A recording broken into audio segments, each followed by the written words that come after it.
All right, good evening. It is 7:01. I'll call this meeting to order. Will the clerk please call the roll? Ms. Wu, Here. Ms. Lout, Ms. Hersey, Here. Mr. Brown, Here. Mr. Roberts, Mr. Colebrook, Here. Mr. Miller, Here. Mayor Marlin. Here. First item on the agenda is approval of minutes from the previous meeting of September 21st, 2020. I'll move approval of those minutes. And I'll second it. Moved by Jared, seconded by Bill Colbrook. Are there any additions or corrections to the meeting minutes? All right, will the clerk please call the roll? Ms. Wu, Yes. Ms. Hersey, Yes. Mr. Brown, Yes. Mr. Colebrook, Yes. Mr. Miller. Yes. All right, that motion passes. Do we have any additions to the agenda tonight? Jared? Madam Chair, I just have a question. Are we expecting not to see Julie or Dennis tonight? I didn't see an email from them, but Julie is ill, and Dennis, I think, had plans not to be in town. Okay, so it's just the five of us then? Yes. Okay, thanks. All right. Any additions to the agenda? All right. We'll move on to public input and presentations. We'll go ahead and start with Kickapoo Rail Trail from Regional Planning Commission. Good evening. Good evening. Allow me to share my screen.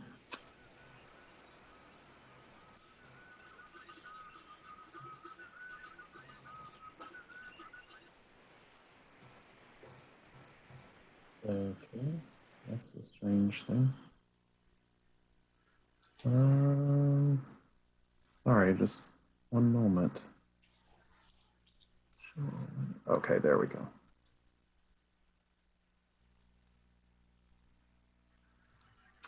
Actually, that's the wrong screen.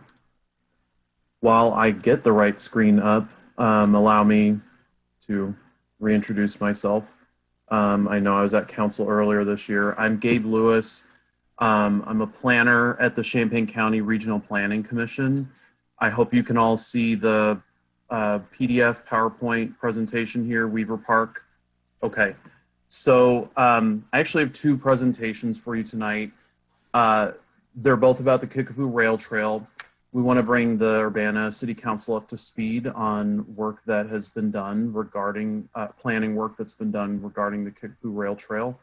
So first, I'm going to talk about the Weaver Park and East Urbana Kickapoo Rail Trail Connectivity Study, kind of a long name.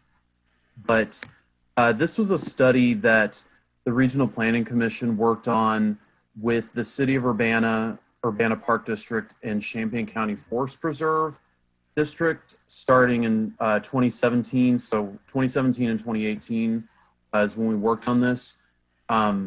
Those three agencies approached us because if you're not aware, the existing terminus of the Kickapoo Rail Trail in Urbana is at Main Street and US 150 University Avenue.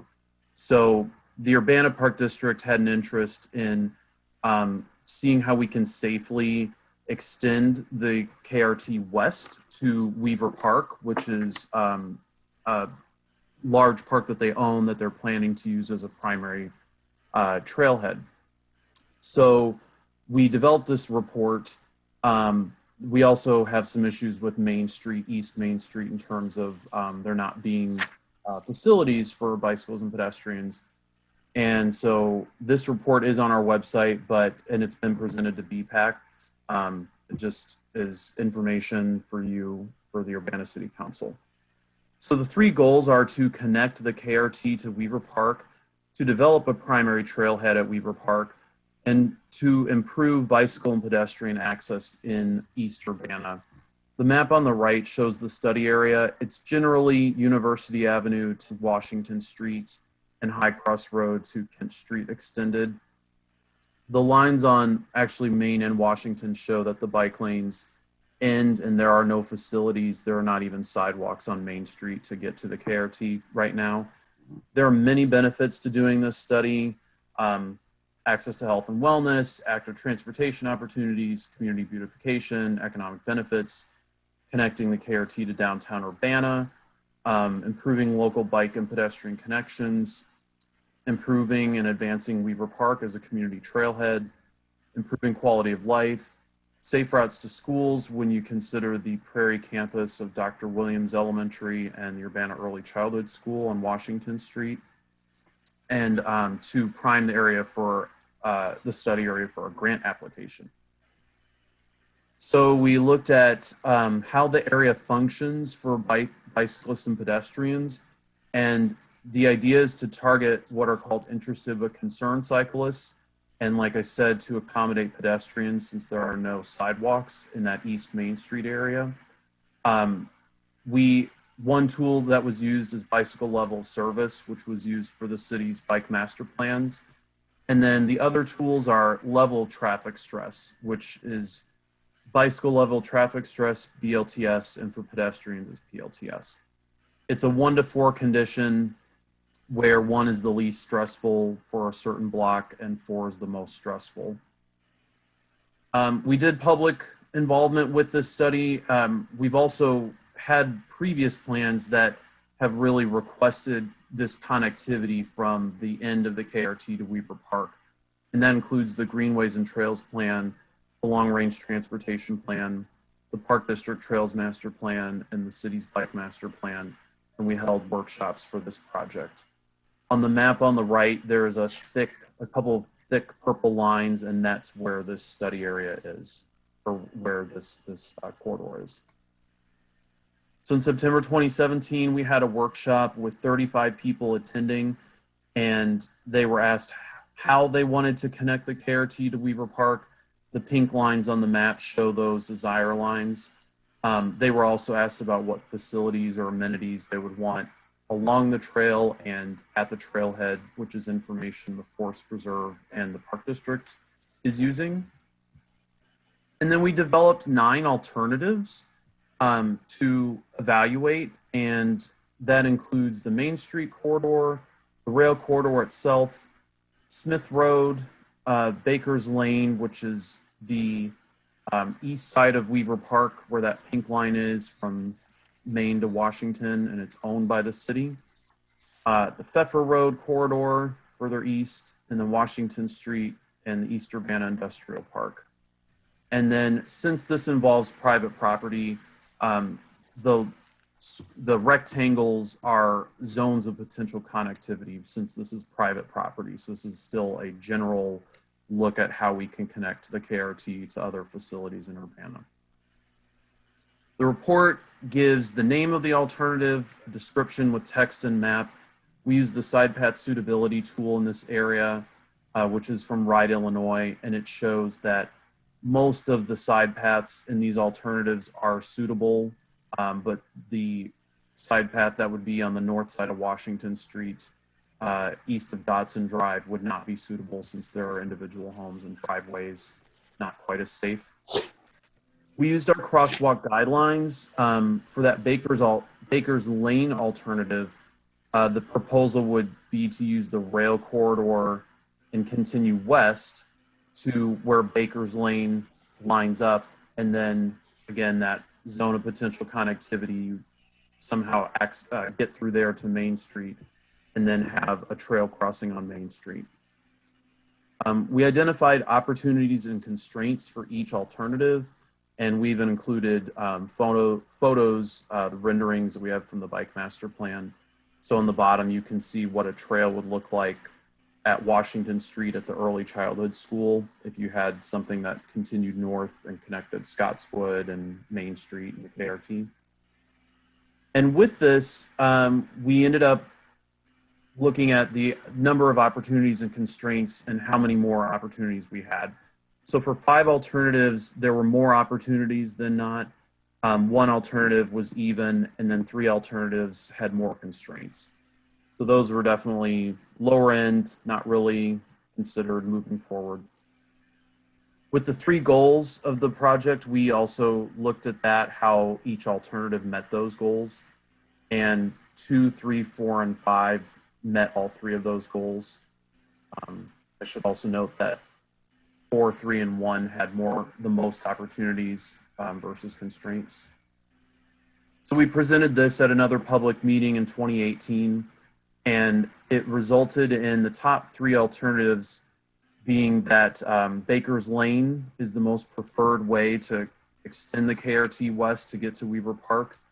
And then Smith Road is the next one. So Baker's is the red lines and rectangle.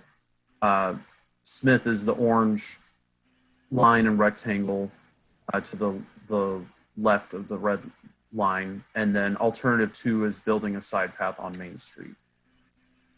So with this, the Urbana Park District, continued to develop their trailhead at Weaver Park, adding the parking lot.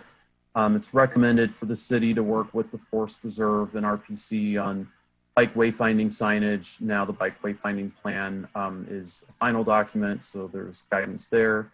And then just to continue this Urbana KRT connectivity partnership with all 3 or 4 of these agencies, if you include RPC. The alternative implementation is contingent on further analysis. What I should also point out is another reason for this study, west of Main Street until you get to the next street crossing, Smith Road, the Forest Preserve owns a portion of the land, and then it goes back to Norfolk Southern ownership. So that we ended up with these 3 alternatives, and this is actually a good transition to the current KRT study. So with that study complete, the question is, how do we continue further west with the desire to extend the KRT to downtown Urbana, points throughout the community, the Carl Hospital campus. So in 2019, we began this Urbana KRT extension study. And it's a 2.4 mile corridor along the Norfolk Southern Railroad. This is considered an active railroad. Going from east to west, there is no crossing at Smith Road, but Norfolk Southern does still own the land and the rail track. As we developed this study, we broke this area into 4 sections. Section 1, going now from west to east, is Lincoln Avenue to Broadway Avenue. Section 2 is Broadway Avenue to Maple Street. Section 3 is Maple Street to Learman Avenue extended, and there is no road crossing in this section. And then Section 4 is Learman Avenue to Scottswood Drive extended, and Smith Road is the only crossing there. So this study is now available on the RPC website, and we're presenting to you tonight because it's open for a 30-day public comment period. I'll say it again at the end, but we want to encourage the council and the city to promote this, to let people know that this is available and that we want to get input from residents. The document is broken into 9 chapters, 2 of which will be added after the public comment period.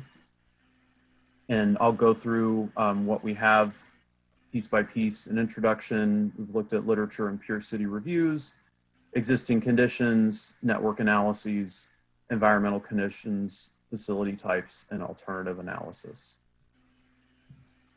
So within the introduction, we define the study area. Again, we mention that property ownership, that it's owned by Norfolk Southern. What we're aware of is that there are 2 active users of this rail line.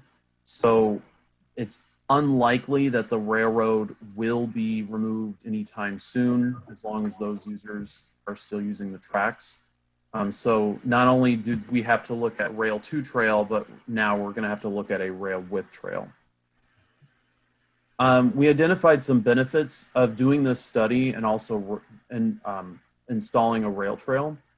It's connectivity for people walking and biking. There's economic benefits for existing businesses, creates jobs, trail construction, can create 17 jobs per $1 million spent, according to the Rails to Trails Conservancy. There's environmental benefits, health benefits for people using active transportation.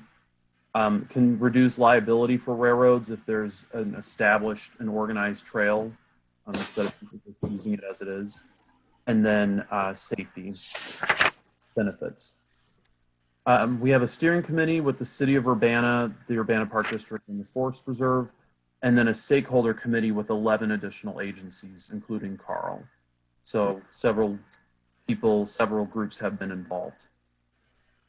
For literature reviews, we've looked at local plans, state documents that show that we would need a minimum 15-foot buffer between trails and active rail lines. That's established in IDOT guidance. And then national documents that talk about case studies in other parts of the country of rails to trails and rails with trails. We don't have to look too far, actually, to find several examples. In Illinois and Indiana, we have several. Indianapolis and Carmel, Indiana, have the Monon Trail and Monon Greenway. Bloomington, Indiana, has the Beeline Trail, and the top right and bottom left photos are from Bloomington, where you have a bridge that could be something like what we could do on Vine Street in Urbana. And then the trail that goes by a grocery store, this rail corridor goes right next to Schnucks and Save-A-Lot. And then in Chicago, they have the 606 Trail, and Bloomington Normal has the Constitution Trail. And the bottom right picture is actually in Bloomington, Illinois, where there is a rail width trail. So you have a separation with the fence between the railroad and the actual trail. And this is something we can start to point to when the railroads say, you can't do any kind of trail near a railroad. There are examples, there are precedents. We also are aware of 5 other Midwest cities that Norfolk Southern specifically has rail with trails. They weren't maybe the ones developing them, but there is a rail with trail on Norfolk Southern property. We looked at transportation conditions, the network. We did a lot of traffic counts of all modes. We did pedestrian counts in several places and found that at Kohler Avenue, the railroad crossing had the highest number of pedestrians, over 1,000, which is near Carl. And then the highest number of bike counts were on Race Street and Broadway Avenue in downtown Urbana. We looked at bike and pedestrian crashes over a 5-year period. And there were 2 fatal crashes on University Avenue at Broadway and Race. Those photos also show, people already using this rail line. So, we have these barriers in our communities where people are trying to cross and walk, and we want to be able to make it safer for everyone to do so. We've looked at the existing land use in the community, or in the study area, which has several residential uses on the south side, commercial land use, industrial, and institutional. MTD sits on the north side of the rail line. People cross the railroad to get to and from work there. We looked at a variety of environmental factors, topography, soil, which is important for considering trail development, hydrology, cultural resources, natural areas, biodiversity, air quality, light pollution, noise pollution, and special waste sites. So this information is documented in the report now, which really helps, the city or our regional group if and when we get to the point of applying for funds or trail development, we know what needs to be addressed. This slide is similar to what I showed in the last study. We did the same bike and pedestrian network analysis of DLOS and LTS. And while there are bike lanes on Main Street, University Avenue is definitely not very bike or pedestrian friendly. I should say bicycle friendly for sure.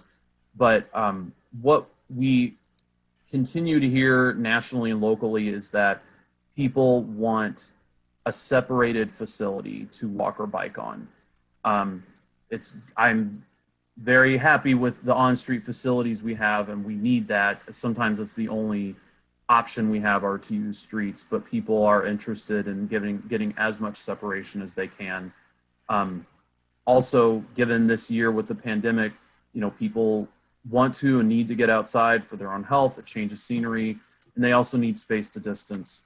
So having some kind of trail on a separated right-of-way would help with that. So we have a chapter that talks about all the different types of facilities. And then we get into the alternative analysis.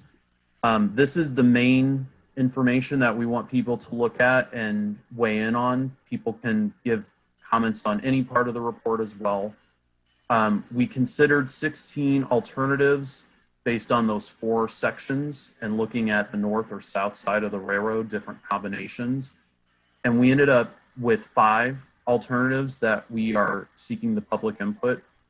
However, if people feel that they want a different combination, we want to hear about that too.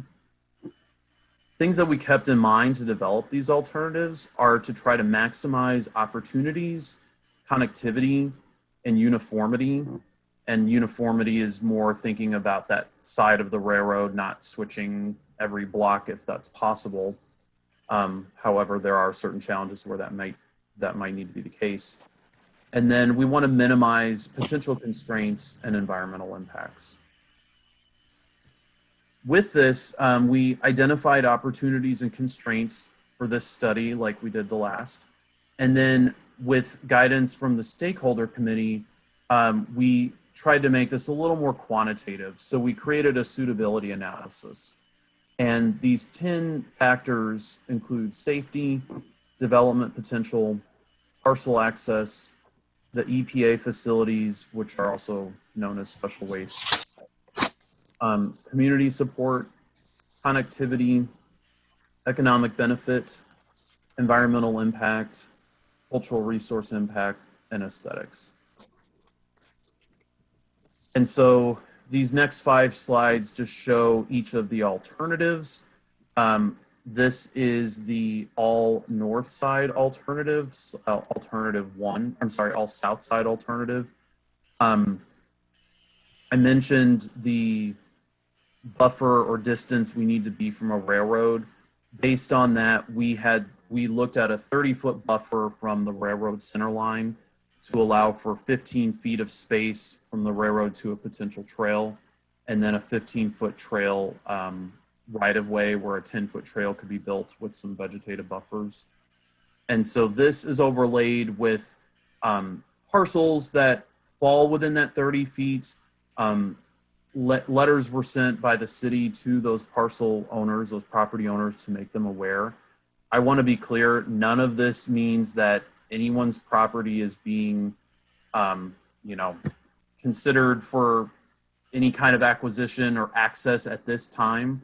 We're just trying to look at what is involved with building a trail on a certain side of the railroad and what factors, what positives and negatives that includes. When we look at section 3, so you might notice there are dots that section 1 has road crossings, and then section 2 has a yellow dot on Vine Street that bridge will need to be addressed. Sections 3 and 4, again, don't have many road crossings, but there are still railroad spurs, and they're called sidings, where people will need to, or where a trail would have to cross. So that's just another factor that would be, that has to be considered on trail construction. Alternative 2 uses the south side for all sections except 4, where it moves to the north side. Alternative 3 uses, I think I miswrote one of my slides. It is the south side and then north. Let me make sure I have this right. South. I have it in my notes in a different format, so I apologize. This goes on the north side on section 1, south side on section 2, 3, and 4.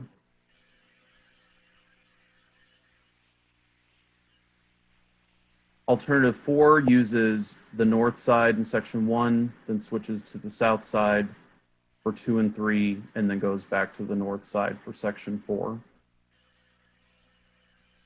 And then alternative 5 uses the north side for the whole corridor. Like I mentioned, there is a 30-day public comment period. It started Thursday, October 1st. It goes through Friday, October 30th. The website where everything is located is ccrpc.org/urbana-krt-extension-study. On that site, you can submit comments through a Google form, or there's a PDF, and you can email that back to me at glewis@ccrpc.org, or you can send that back to our office, and I'll have our mailing address on this last slide. We are presenting to the Urbana Park District Advisory Board and Forest Preserve and Park District Board in November and December, and then we will need an action from the City Council in November or December after this public comment period is over. The study will end at the end of this year. Thank you very much for your time. As I mentioned, this is my contact information and address and the website where the public comment materials are. So as mentioned, I encourage you to share that. Thank you. Thank you. Does anybody have any questions for Gabe? Bill? Yeah, thanks, Gabe. I've just started looking at this. I know it's a pretty big document, 150 some pages. So it looks like you guys put a lot of work into it. I had a couple questions. You said there were 2 active users. I know Dark Container is one. Who's the other one? You cut out, you said 2 what? 2 active users of the rails. Dark Container was one. Is there another? Emulsicoat is the other. So, and then the sidings go down farther, like toward the lumber company and everything. Does anybody use those sidings?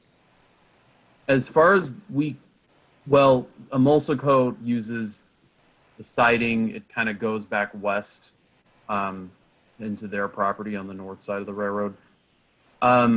Further east of Learman Avenue Extended, where the Dart Spur is, we did not think anyone was using it, but since we've done this study, we have seen the trains on there, and Norfolk Southern had mentioned that they are using that section of the railroad. We were hoping at one point, I should say, and looking at converting that section 4 to a rail 2 trail if there was no train use there, but it looks like they are still using it for trains, I think, to back the trains up to go back west. Okay. And then you said you did a lot of crossing counts, the pedestrian counts and bike counts that you talked about. I think you were also trying to count people walking along the tracks in spots, weren't you? Like, I know we talked about it at one of the meetings, maybe trying to get a count for the people walking along Silver Creek parking lot south of Leo Park. A lot of people walking from Caro to downtown. Of course, that's probably all changed in the last 6 months, but for a while there, you could get a count. Is that in the report, or did you want to comment on any of that? It is in the report.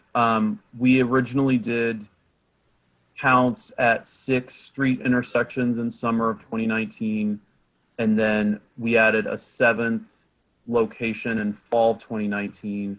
But then what you're referring to is we counted at 3 more locations kind of in between intersections, and those are all in chapter 3, existing conditions, where there are maps and there's diagrams that kind of pull out what the counts are. There are some charts too. So not, as many people in those in between sections, just because there wasn't a lot of north-south movement. It was only east-west, but there were people. Okay.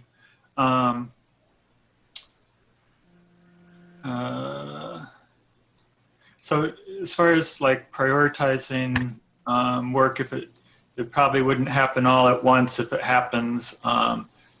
Clearly, I think, because of the separate study for the connectivity study to Weaver Park, that would be one of the priorities.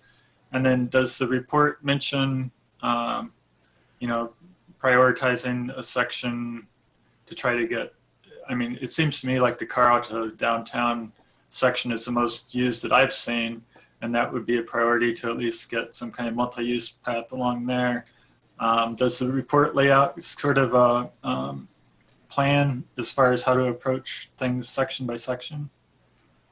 It doesn't right now. That is information we could include in the implementation chapter if there was consensus and or at least guidance.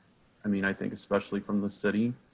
One of my first thoughts is that, we all want to just continue extending what is existing westward so that we're just continuing that momentum. But I understand too the approach of getting something established in the downtown or downtown to Carl area so that you have a piece where the most people are walking and kind of using that area as it is, and then we can kind of connect pieces in between. Yeah, the part along Main, the part between the connectivity study, say at Weaver Park to Broadway or to Vine, at least there is Main Street there. It's not optimal. A lot of people don't like riding their bikes on Main Street. There's also a lot of broken glass there sometimes, and you do have traffic turning in front of you. So it's definitely needed in that section. But yeah, as far as the number of users in a spot where we don't have anything currently, I think the other two connections would be good. And then as far as you said council action needed, are you just looking for us to accept the report, or do you want us to give direction in some sense? I think it would be at least an acceptance. I think we probably need some kind of approval since the study was kind of brought about for a city desire. I know that it's a high priority for the Urbana Park District as well, but for us to be able to, since it's a state grant for IDOT, then we would want to have some kind of formal action from the city, at least accepting the document, preferably approving. Okay, and are you planning to give this presentation at BPAC in a couple weeks, or? I haven't been invited, so I know if you want me to come. Okay. Sounds like an invitation almost right now. But it is kind of, BPAC, I'm sure would have a lot of input on it. So yeah, let's talk about that offline. Thanks. That sounds good. All right, other questions for Dave tonight? Bill Colbrook? Yeah, thanks, Gabe. I appreciate it. I am very familiar with the Constitution Trail over Bloomington Normal. Probably a little bit more familiar with the Normal side than the Bloomington side. Frankly, I was not familiar that there was a rails with trails section over there. I thought it was all put on abandoned railroad right away. But I take you at your word, that they've got it up against active railways. We had received an email from a concerned citizen this last week regarding the 100 block of North Cottage Grove, and I physically went out there and walked that area. And you speak of one, we've got a couple active users that the railroad is servicing, there on the east side of town. And more than likely, those businesses are still going to need those railroad services. Just looking at, you had mentioned that from the center of the railroad track, there's a 30-foot on both sides, 15 foot on one side, 15 foot on the other. And then you need even a bigger buffer, beyond that 15 feet, so to account for the safety. I just don't see the room there on that North Cottage Grove area that's immediately south of MTD where a right-of-way would go. And, I just don't know where to squeeze it in. And obviously, with the industrial buildings on the north side of the railroad, who would, that's just not a very aesthetic pleasing location on the north side of the railroad tracks there at those commercial sites. Could you speak to that a little bit? Yeah. I think, first of all, regarding the buffer and the proximity to residents and to adjacent property, we basically wanted to be transparent with this study about what is the best practice, which is this 30 feet buffer, and then where that would be.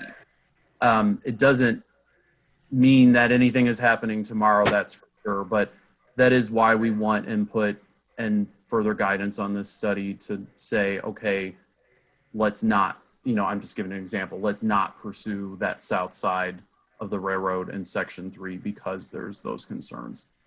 Those are the kind of comments we want to hear this month and know. The aesthetics. So I know Visit Champaign County is actually here as well, and something that I credit them for suggesting is that, this is a urban area, urban landscape. It may not be the prettiest, but it's still something that can be kind of sold as a gritty experience, perhaps. You do have nature, a lot of natural, beautiful areas, but I think there's definitely benefits to having a trail in an area that connects residents to employment throughout various parts of the community. So even if it goes by an area that's not the prettiest to look at, it can still be beneficial to recreational and transportation users. I appreciate that. And I've got one other question. So you mentioned multiple cities that have either rails to trails or rails with trails. Have you studied at all or had them provide any information on crime as it relates to a trail that goes through an urban area, specifically, the crime that they would have on the trail itself, rural versus something in an urban area, and also the crime that would be associated with adjacent properties. Property owners are going to be concerned that a trail is going to be coming in their backyard, and then people are going to be hopping a fence or coming in their backyard or somehow vandalizing or burglarizing their place or whatever the people may do. So have you got any information from these Midwest cities, these neighboring cities that have this functionality within their city on crime? We don't have any information on that right now in this report, but that is something that we can look at to see what other cities experience. From what I understand, typically there's not a lot of crime on rails to trails or rails with trails, but we can look more into that to provide for that. And the reason I mentioned is because I think it's actually going to, when we look into it, probably be a positive aspect of your study. Because I remember back in the day, a lot of residents of Bloomington Normal were extremely concerned about, what I just mentioned, crime on the trail, crime adjacent to the trail on their personal properties. And I'm not for sure that that actually came to pass. I believe the trail is probably a little bit safer than what the residents originally had envisioned when they were in their planning phase as well. Now, having said that, I know that crime does happen on the trail, just like crime happens everywhere else, whether it's rural or urban, suburban, crime happens. But a lot of it's just crime prevention and a lot patrol, some environmental things, whether they be low lit safety lights along the trail. A lot of things that could be done just to make the trail a safer place. But I just was, I guess I would be looking for some sort of information from the people that have successfully put in, these features in their city of what the crime impact is to the residents. Yeah, we can look at that.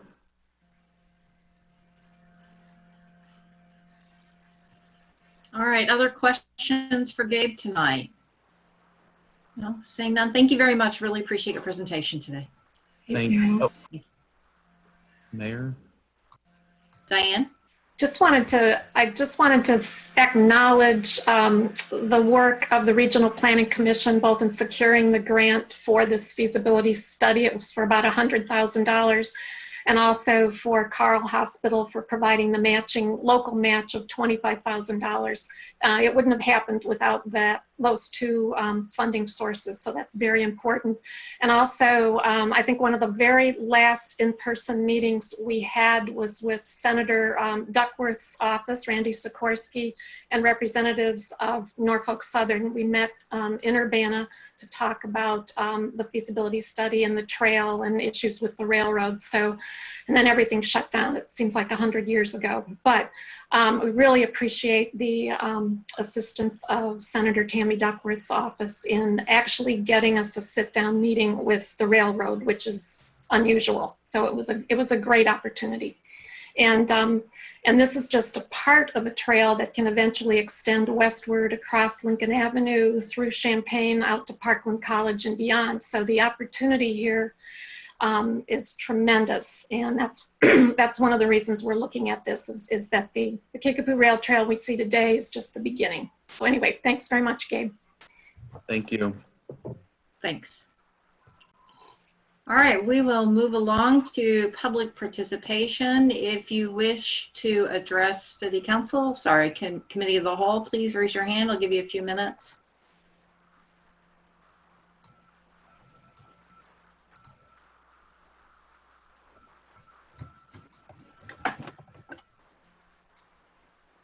All right, it looks like we have about 8 people. We'll go ahead and start with, 9.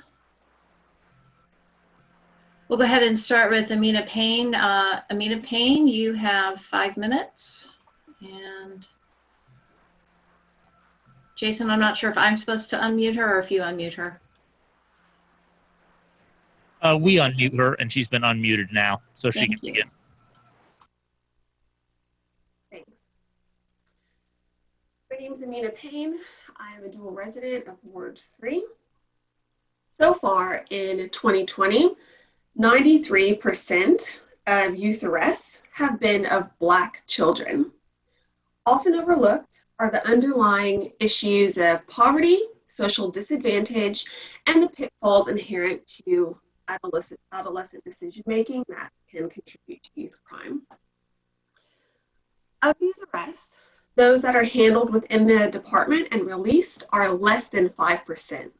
It was six.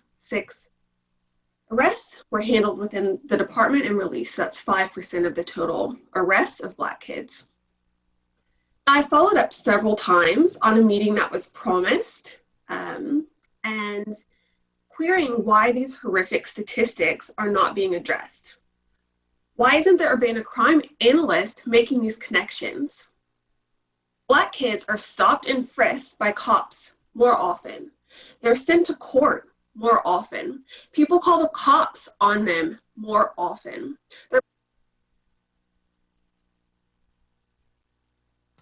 Amina, are you still there? All right, Amina, Yep. Are you still there? I am. Could you? Okay, we couldn't hear you for the past 10 seconds. Okay. Black kids are sent to court more often. People call the cops on them more often, and they're placed on probation more often. Furthermore, as we've been discussing for the past several months, both here and with the Board of Education, schools suspend them more often. This is called racial disproportionality, when Black and white children do not enter the criminal justice system at a rate that's proportional to their population levels. The phenomenon, the disproportionate minority contact, is true in Urbana and for both Black kids and Black adults. Now in April, a video was produced by Urbana's police department. It was created with Officer Joe Cassidy, who incidentally has one of the highest rates of arrests of Black kids. He played the role of an officer who stops boys for allegedly failing to stop at a stop sign. In the second scenario of this video, the boys are laughing at Cassidy a few times and speak to him with Black vernacular English. Officer Cassidy then appears to take issue with their grammar.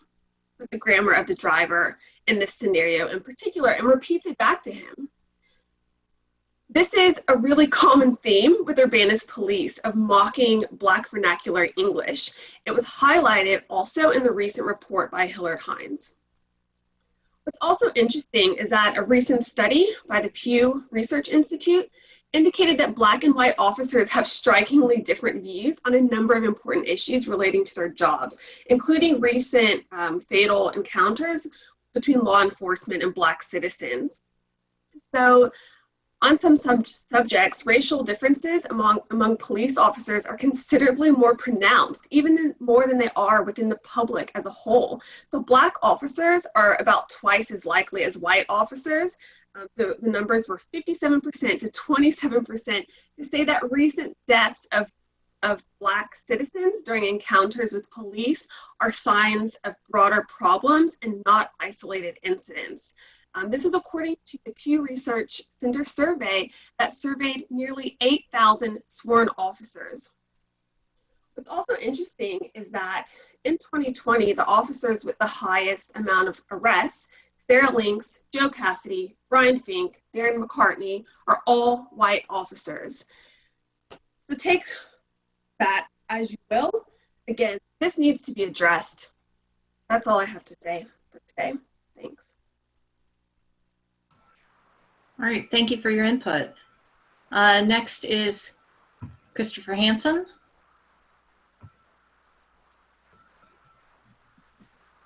Hi, can you hear me okay?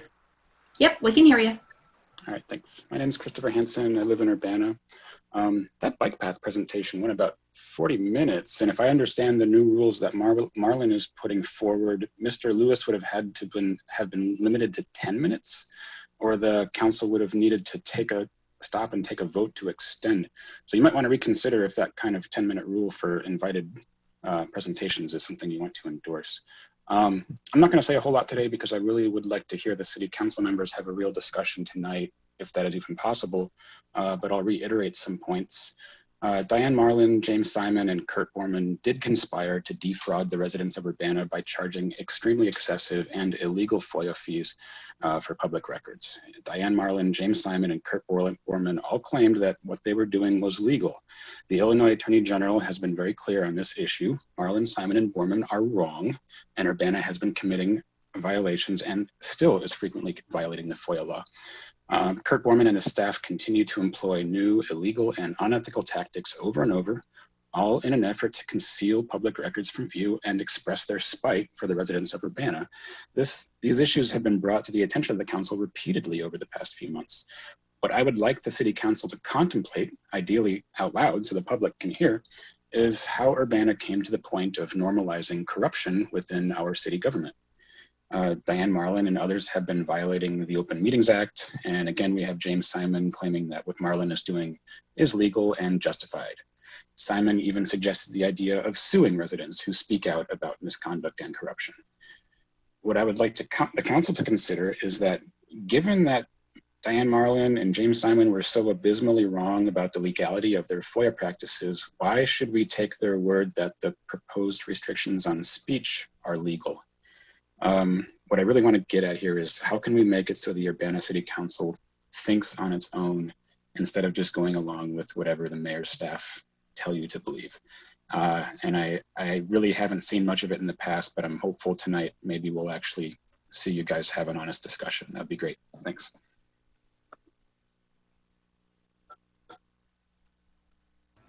Thank you for your input. The next person up is John Kraft.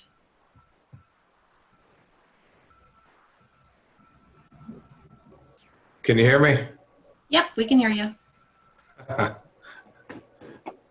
didn't know I had that photo up, but anyway, a couple things. I would encourage you to vote no on any pay increases for yourselves. The second issue is the ordinance for electronic meeting attendance changes. I don't see how you can, or you don't define what you mean when you talk about harassing and other types of speech. Just because you don't agree with it, and you might think it's harassing, doesn't mean it's actually harassing. Yes, we all know what fighting words are, and those generally are not permitted. The last thing is on this FOIA discussion.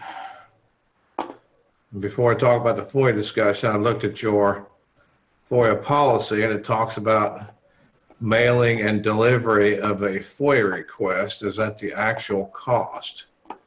I would ask you to review that, because there's several opinions by the Attorney General that specifically say you can't charge anybody postage to mail their FOIA request to them. The law says you have to provide the requested documents. It doesn't say you can charge to provide them, except in specific instances when they have to put them on different types of media, like a flash card or a DVD. The other thing, in number 4 of this FOIA memo that you're going to discuss tonight, it talks about what if the city can't determine who the actual FOIA the requester is. Well, it's not the city's job to figure out who the FOIA requester is. They just receive the request and honor it. The public is not required to tell you who requests the documents. And then it goes on to talk about if people decline to give their contact information, you can't require them to provide you with their name, their address, phone number, and email address. It's not required. I could send a FOIA request in the USPS and with ask you to deliver it to a post office box, and you would still have to do that without inquiring on who I am. You talk about if the city doesn't identify the requester, nothing would prevent them from using multiple email addresses. Well, that's true. That still doesn't give you the right to do a background check and research who's asking for the documents. And then this letter says that if you make repeated attempts to verify the requester's identity and you're unable to confirm it, the city may treat it as a request from one recurrent requester. That's inviting a lawsuit under FOIA. And then I actually had to laugh at the next sentence. Additionally, the city may require the requester to present a government-issued photo identification document before the city releases any responsive records. Do you know how crazy that is? I hope your attorney didn't write this answer, because if your attorney wrote that answer, you should probably think of terminating that attorney and getting a new one. Because there's nothing in FOIA that even remotely suggests you can make somebody present a government-issued photo ID to get a document, even if they requested it from an anonymous email server. So please have a good discussion on FOIA. And it's hard for me to understand. I FOIA all the time from different public bodies across the state and across the nation. I've never seen anybody put this in a document that they're going to try to make me provide a government issued photo ID. Because I tell you, if you do that to me, we're probably going to see each other in court, and I'd rather just have the documents. That's all I have. Thanks. Thank you for your input. The next person up is Alan Max Axelrod.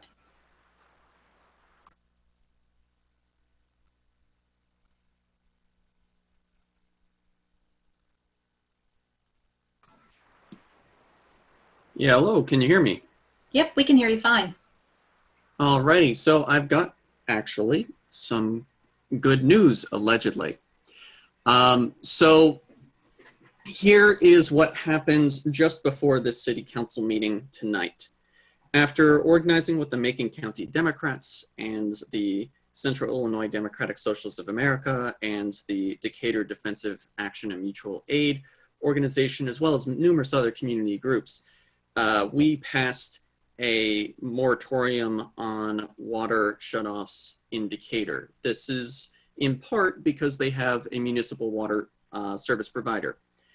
Their moratorium, to my understanding, does not exist in an analogous capacity in Bloomington, where they have municipal water, in Normal, where they have municipal water, and in Springfield, where they have municipal electricity, if not electricity and gas. We're still facing the fact that Ameren, Illinois is operating under different standards than they agreed to. I'd gotten, as I mentioned, a statement from an Ameren employee who basically, I'm going to pull that up in a second, confirms that they were not operating in the capacity that was agreed to and published on the press release. The other aspect that I wanted to touch on is that, as I mentioned, the governor lied the Saturday before last, claiming that he had used all of his office's power.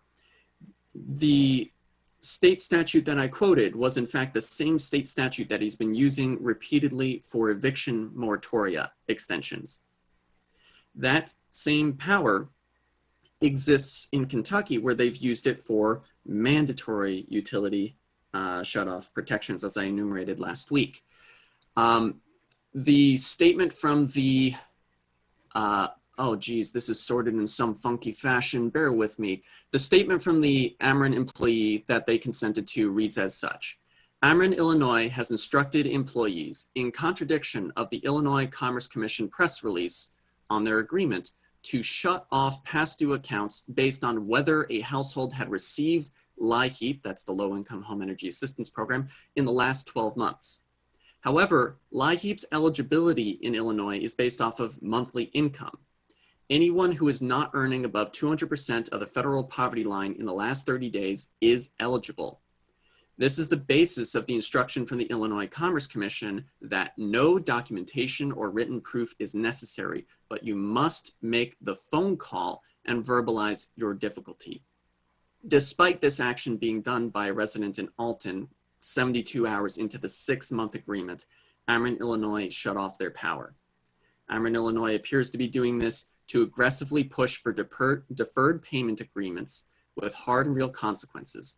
This restrictive standard is hugely problematic because, especially during the pandemic, there are customers calling into Ameren who are reporting that they can't be seen or talked to for months. This is across the region, not necessarily here, because of how overwhelmed our under-supported social services are. Yet again, we see the consequences of Governor J.B. Pritzker not enacting a mandatory utility shutoffs moratorium. According to one anonymous Ameren employee, Ameren is not only continuing to do well, as they were in their Q2 2020 financial earnings call, but also discouraging employees from asking callers if they are experiencing financial hardship. I connected this anonymous employee to the Citizens Utility Board, and they provided corroborating statements there as well. So again, to recap, the Illinois Commerce Commission sent out a press release 2 Tuesdays ago that stated that all you had to do was verbalize financial difficulty, which basically meant that you could not afford your utilities because your last 30 days of income were below 200% of the poverty line, but you do not have to be that specific. Yet Ameren, Illinois, according to this employee and still, is operating with the much more restrictive standard of you had to have had LIHEAP 12 months ago or in the last 12 months. It's not a year-round program because of its chronic underfunding. This is why the voluntary moratorium is essentially meaningless. We need Governor J.B. Pritzker to issue a mandatory utility shutoffs moratorium. That means each and every one of you can send him, as you have done, letters and call his office, whatever it really takes. Because the reality of the situation is that I'm getting reports about East Peoria having huge chunks of their community shut off. This is something that we'll be confirming when Ameren submits their information later this month. So we'll have numbers. But anyway, thank you so much for your time and advocacy. Thank you, Alan. The next person up is Julie Watkins. Hello, can you hear me? Yep, we can hear you. Hello, my name is Julie Watkins and I live in Urbana. At the September 28th City Council meeting, there was concern raised about video witnesses making complaints to Urbana CPRB, that such complaints would be inappropriate if the person recorded didn't want to file a complaint. I believe such complaints are appropriate, so do members of the CPRB. They are asking to review complaints of video witnesses. I don't remember the following point being discussed last week by council members, so I am making a comment. Here's an important quote from a News Gazette report dated September 24th.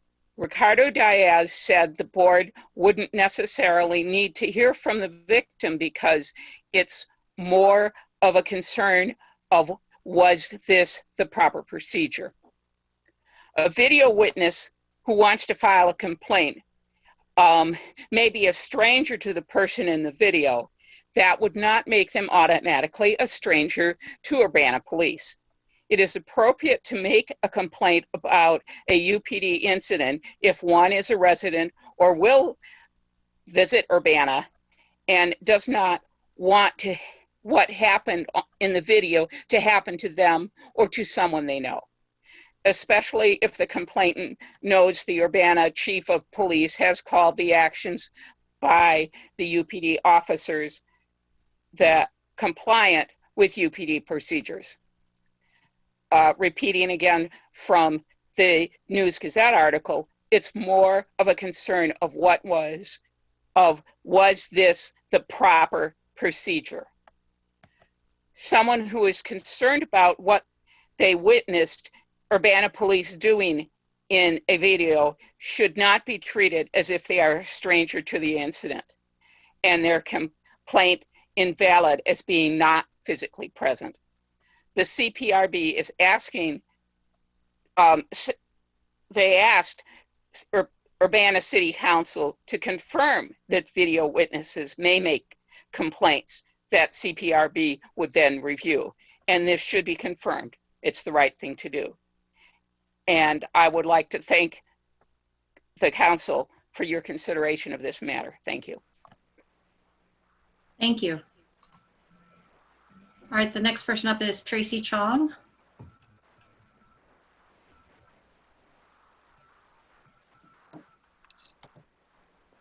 Hi, can you hear me? Yep, we can hear you. Okay, hi, I'm Tracy Chong from Urbana. I have several comments regarding the Freedom of Information Act memo prepared for tonight's discussion on FOIA. First up, Mayor Marlin and City Attorney James Simon have lied several times that there are only 2 people labeled as recurrent requesters.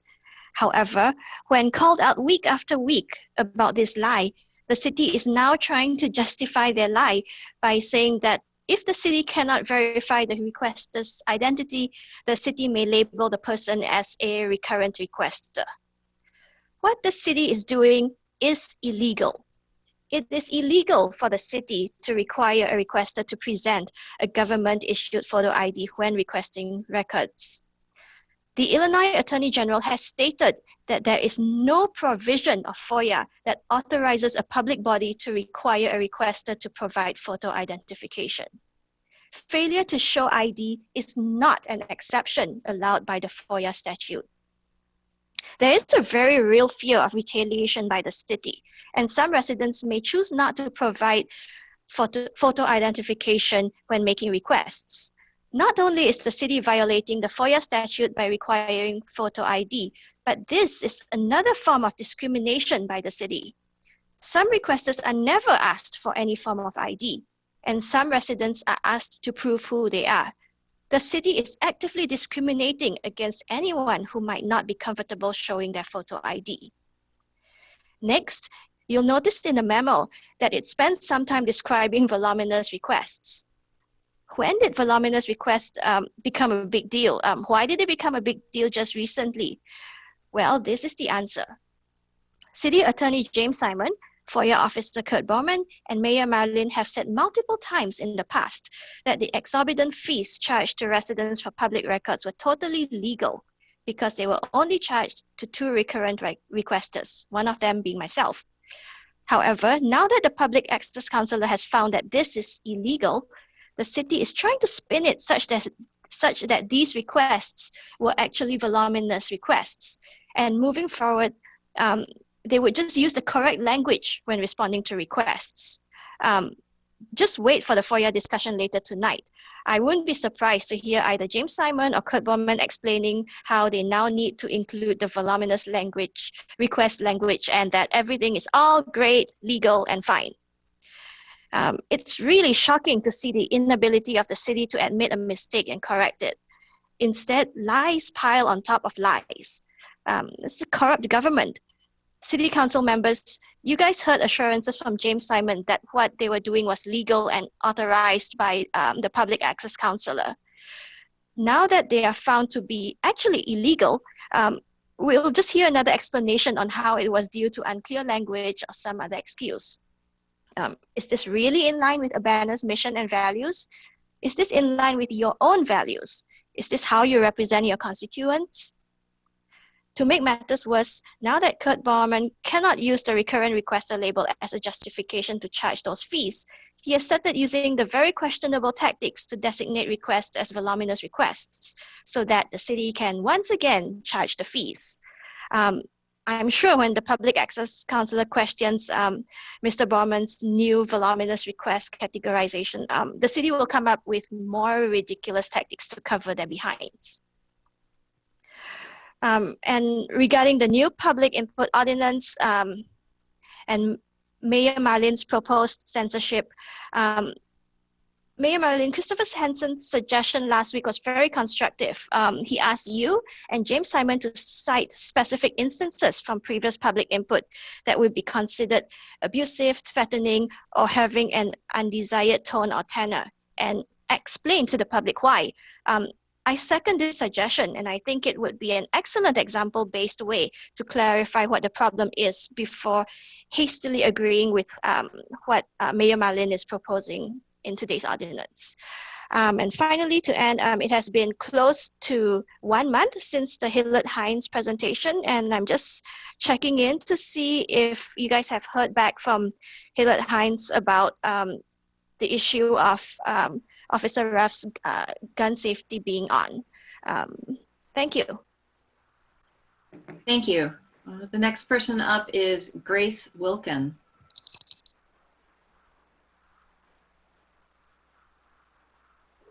Hello, can you hear me? Yes. Hi, my name is Grace Wilkin, and I'm an Urbana resident, and I have 5 topics to speak on, so I appreciate the 5 minutes of input. Number 1 is on the agreement with Visit Champaign County.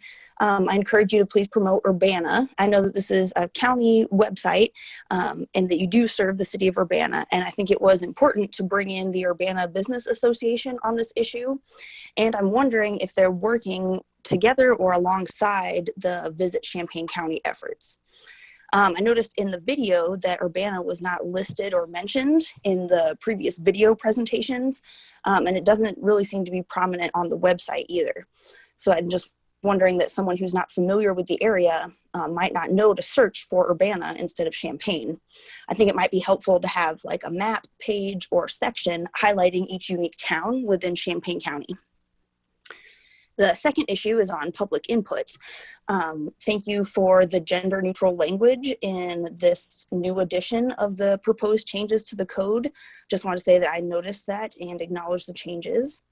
I'm really still unclear on if public input is an agenda item that can be deferred until a later meeting, because it seems like if so, that's a way to not include public input at certain meetings. So I'm really not clear on that issue. I'm also wondering how this will impact other city bodies. I'm a member of the Urbana Sustainability Advisory Commission, the SAC, and I'm wondering what happens if we want to hear from the public for 5 minutes each. I'm not sure if this falls under a quasi-judicial meeting that's written in there where we can use separate rules. But this was a thing that the SAC did not have an opportunity for input on this decision. And I think that social well-being and involved public and input is part of a sustainable community. I'm also concerned about the room for interpretation on public input that's not allowed. It seems like it could be easily abused. And just I wanted to state that saying something quote unquote negative about someone that is true is not defamation. I don't understand what the council is afraid of. Are these public comments too passionate, too inconvenient? Maybe you're uncomfortable with being called out for certain things, and that makes sense. That is something for each of you to address within yourselves. It's important to hear and welcome criticism, even if it might be uncomfortable. Limiting public comment because it's uncomfortable, annoying, or inconvenient does not justify limiting the public's participation in our government. I understand the value of written comment, but there are issues with relying too heavily on written comment like email that's been suggested. I'm not sure where this public input is shared. It doesn't look like the meeting minutes are public. And I'm also wondering, does this new code have this changed to now someone has to request that an email be added to public input instead of automatically doing it as it seems it is now? Also relying on this written comment is discriminatory for people with disabilities and or limited access to technology. I think there's a lot of value in allowing the public to listen to each other's input and not just emailing the city council separately. Also, I'm wondering how we know that the emails will be read or considered.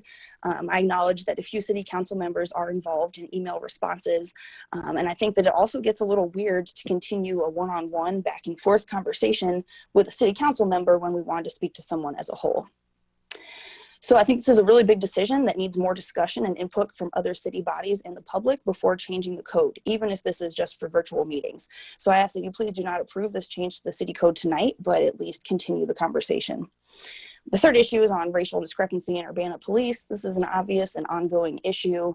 The public keeps bringing it up because we're not satisfied with the action or reaction to it. Our community is fortunate to have so many people who consistently come here to advocate, and it might be more effective to listen, respond, and react to the public instead of limiting it. Trying to go fast here. Fourth issue is on utility shutoffs. Please listen to input and look into this issue. We need to ensure that none of our community members are without heat, electricity, and water during the pandemic, and especially during the winter weather. My fifth issue here is on the FOIA discussion. It's very important and valuable to have such a dedicated public body that's helping to keep our city and community accountable. Unnecessarily limiting FOIA requests in any way suggests an attempt to squash public involvement and hide important truths from the public. In our current time of racial tension, police violence, and the pandemic, it's important that we embrace public involvement and work towards our shared value of transparency. So please seek to follow the FOIA requests and allow the public our protected access to public records. Thank you. Thank you for your input. Lena Walker?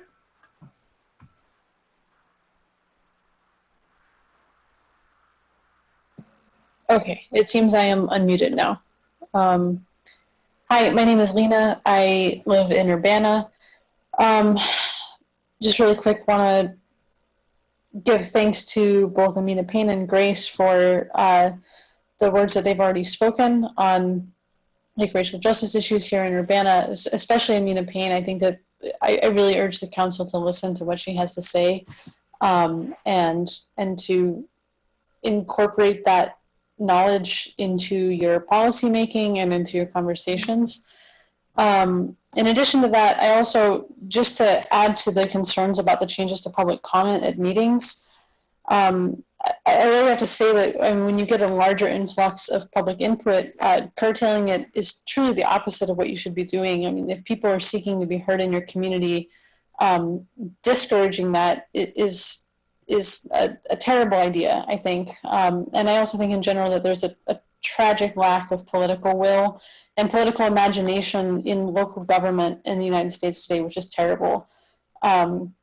So I would urge you to, rather than retreating from the public, if you feel like you're getting more response than you can handle or too intense of a response, to really try to exercise your imagination as public servants for how we can listen to each other and really incorporate that passion into making like real changes in our community. So I hope that you consider that. And just in general, you know, I'm sympathetic to that, the struggle of council meetings going on for hours. I'm also very tired, but punitive responses to public input really kind of tells me all I need to know about how the city thinks about the role of government. And I also agree with Grace about the benefit of hearing from the public in a public forum and not just emailing back and forth with council members. It's crucial that we preserve the ability for us to hold a public forum where we can all hear from each other as community members and not just be isolated in our communications with our local government. I also really want to quickly comment on the Rails to Trails presentation that was given earlier by Gabe. As somebody who formerly lived in the city of Bloomington, I want to say that the Constitution Trail is amazing. And I want to give you some personal perspective on that it's really not just for recreation. When I first moved to Bloomington in 2014, I did not have a working vehicle because the polar vortex was going on. I crashed my car on the way here. I was without any kind of personal transportation, and I also had no job, so I had no money to even take the bus. At that time, the Constitution Trail was crucial for me to having access to not only social resources, but also for employment opportunities. I walked all along it. And quite frankly, you know, Bill Colbert expressed concerns about crime on the trails, but I often used the Constitution Trail because I didn't feel safe on city streets, not because of crime, but because of traffic. In a lot of our cities, we've done a terrible job over the past 50 years of designing them so that pedestrians and bicyclists can safely move through our city environments. And especially somebody, if you don't have a car and you're trying to get a job in Bloomington or Champaign-Urbana, it can be very difficult to do so. Having a Rails to Trails project that can actually connect the city and allow for seamless bicycle or pedestrian travel is wonderful. And quite frankly, I was very surprised when I moved to Champaign-Urbana and we didn't have one here, given the reputation that CU has for being such a forward-thinking place. So would highly recommend that you consider that presentation and support it as much as possible. And yeah, that's all I have to say tonight. Thank you. Thank you, Lena. The next person up is Meg McDonald.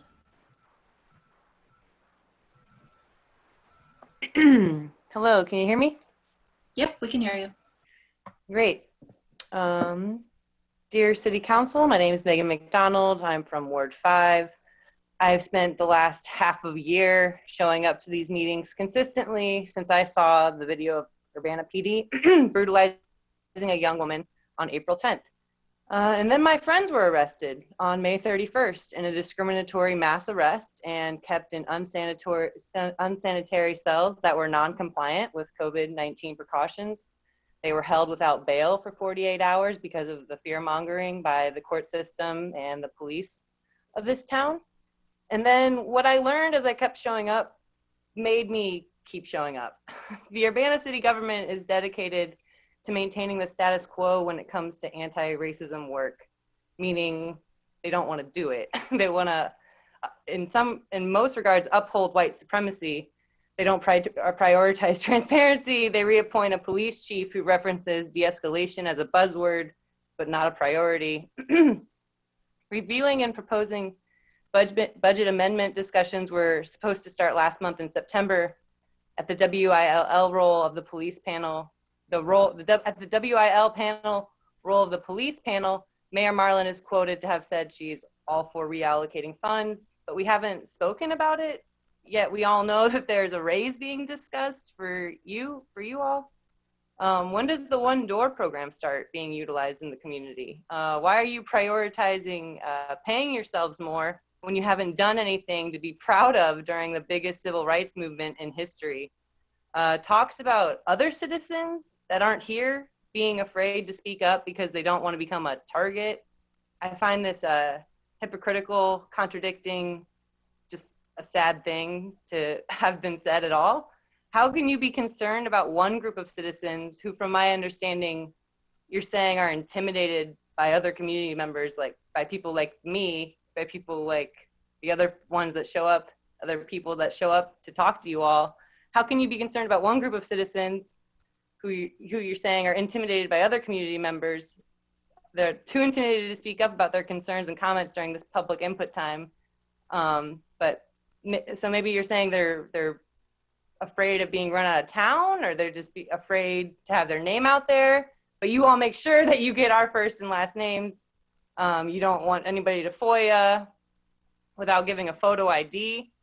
You protect these other people that are essentially, they're not here. You advocate for these people. I'm telling you that I'm concerned about this city. I'm concerned about my friends' safety as they navigate building back up their lives after the police enacted this overreach of violence and power.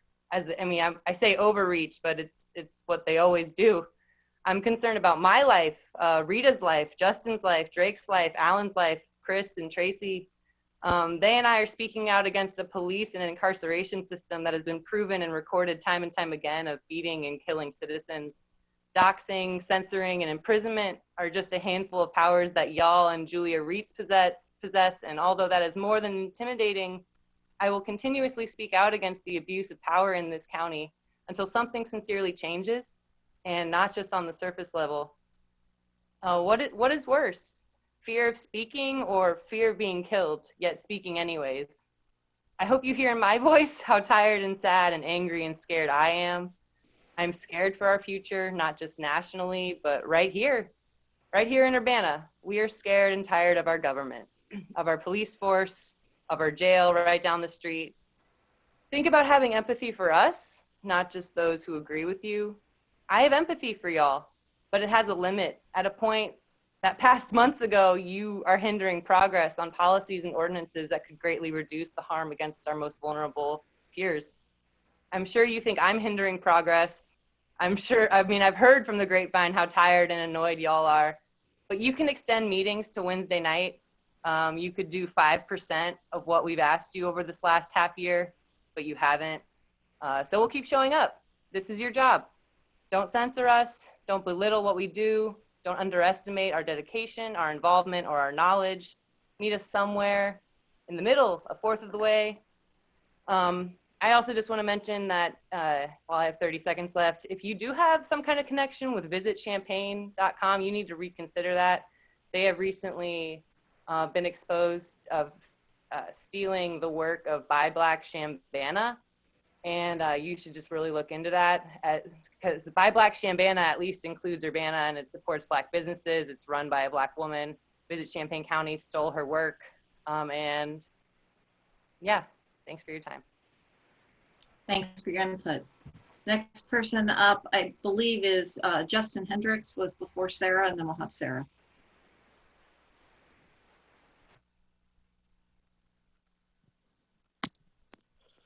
Can you hear me?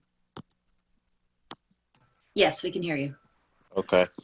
Hello, everyone. My name is Justin Hendricks, Champaign-Urbana resident, Parkland College student, the people's mayor, as you all should know by now. So I'll ask you once again, Diane. Diane, who are you? Certainly not the mayor who is choosing silence the public. Diane, who are you? Certainly not the mayor who is seeking a raise in silence and council payouts behind closed doors. Diane, who are you? Certainly not the mayor who is seeking to move above the law beside Julia Reitz and Militia Mary Shank. Diane, who are you? Certainly not the one who can give funds to LIHEAP or pressing down in schools to ensure adequate heat for those who are in school while they're hosting learning labs, as their communities are lacking Wi-Fi access and technology use alone. Also food. Diane, who are you? Certainly not a belly-filled, heated house running water, power-using individual, but there's a few families who aren't experiencing that well. You're focusing on quiet chambers, hiding your hand, and evoking privileged payouts. Again, Diane, who are you? Sis, that's very becoming of a mayor and council. So Diane, once again, who are you? Dirty, maybe, and maybe the others included on this council. In closing, still awaiting Tracy Chong's consideration on the HH review of the Delia Lewis case, since our tax dollars went to that.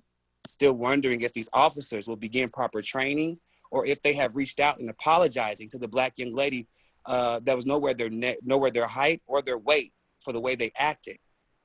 When was the last time any of you engaged in Black and brown communities of Urbana? Don't underestimate the revolution. Understand the resolution. Thank you. Thank you for your input. Sarah, can you please state your last name for the record?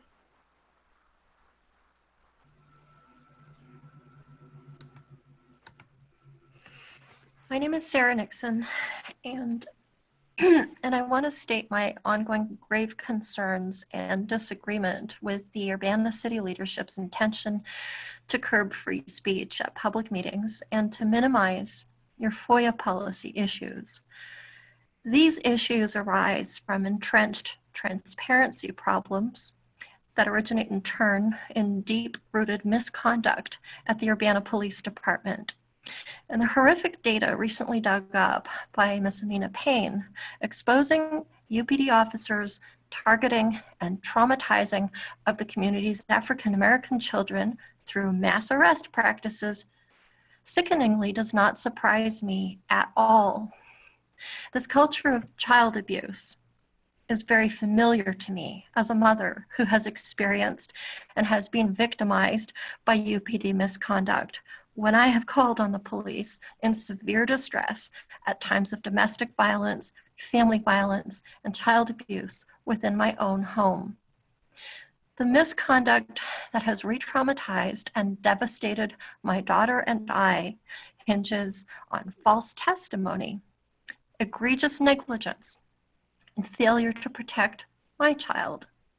And now Ms. Payne has been exposing the UPD's attitude and practice of victimizing and re-victimizing already victimized children. And like Ms. Payne, I'm not willing to participate in your culture of silence and cover-up. I am here as a mother to say that the UPD's failure to protect and value Urbana's children is a real problem, City Council, and it is a big problem. The UPD fails victims and creates new victims. Victims of child abuse, family violence, and adult victims of domestic violence like Aaliyah Lewis, like myself, utterly failed by our police. And people, advocates, keep bringing these issues to the attention of the City Council week after week and keep receiving a response of indifferent, dead silence. This is unacceptable. And it's a symptom of the culture of corruption and cover-up that I know firsthand to exist at the Urbana Police Department. You should be listening to victims of police failure and to their advocates. And you should be believing victims of police failure and their advocates. And you should be responding to victims of police failure and their advocates. Instead, we are ignored by almost all council members, with Mr. Jared Miller being the most consistently notable exception to the rule. Our children are defenseless against police misconduct and are infinitely vulnerable to the badge-wearing abusers themselves within the UPD who push their pro-child abuse mentality and culture that in turn protects well-connected abusers. And even worse, actively discrediting the victims and their advocates, as in our case, to the point, again, of fabricating false evidence, false testimony to uphold the cover-up. City Council and Mayor Marlin, I entreat you to stop looking the other way every time these issues are brought to your attention.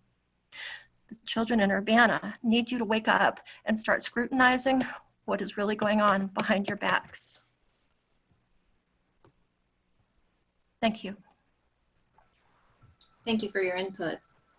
Allison Cesar?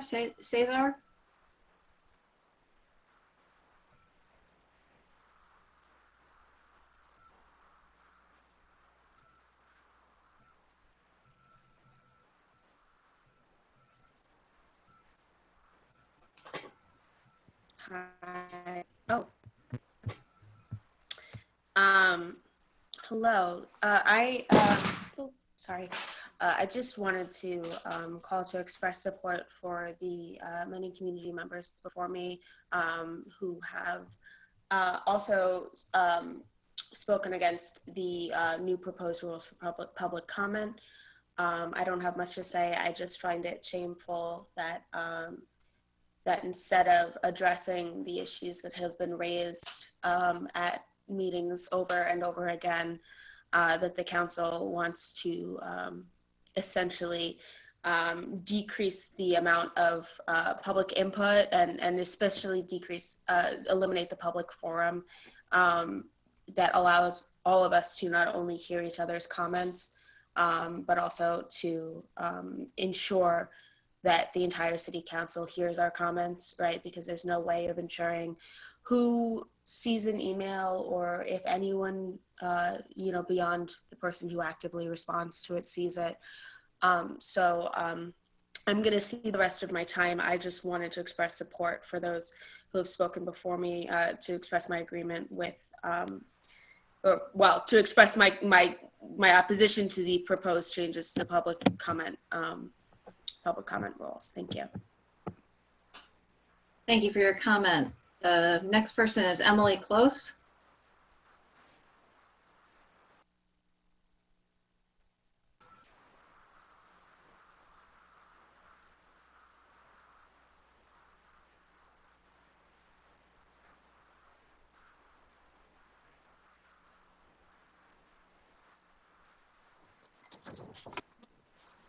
Good evening. I'm Emily. Hi. I'm Emily Close of Champaign. Council members and Mayor Marlin, the Illinois Freedom of Information Act is also known as the Sunshine Act.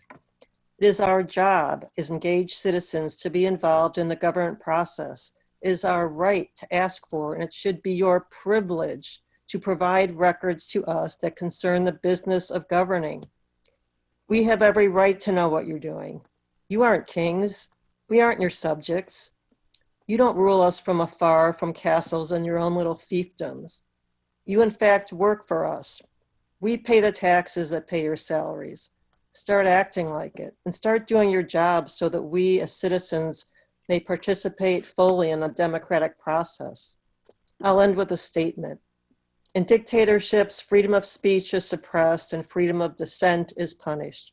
Urbana leadership, do you really want to go down that road? Thank you for letting me speak. Thank you for your input. The last person up tonight is Rita Connerly.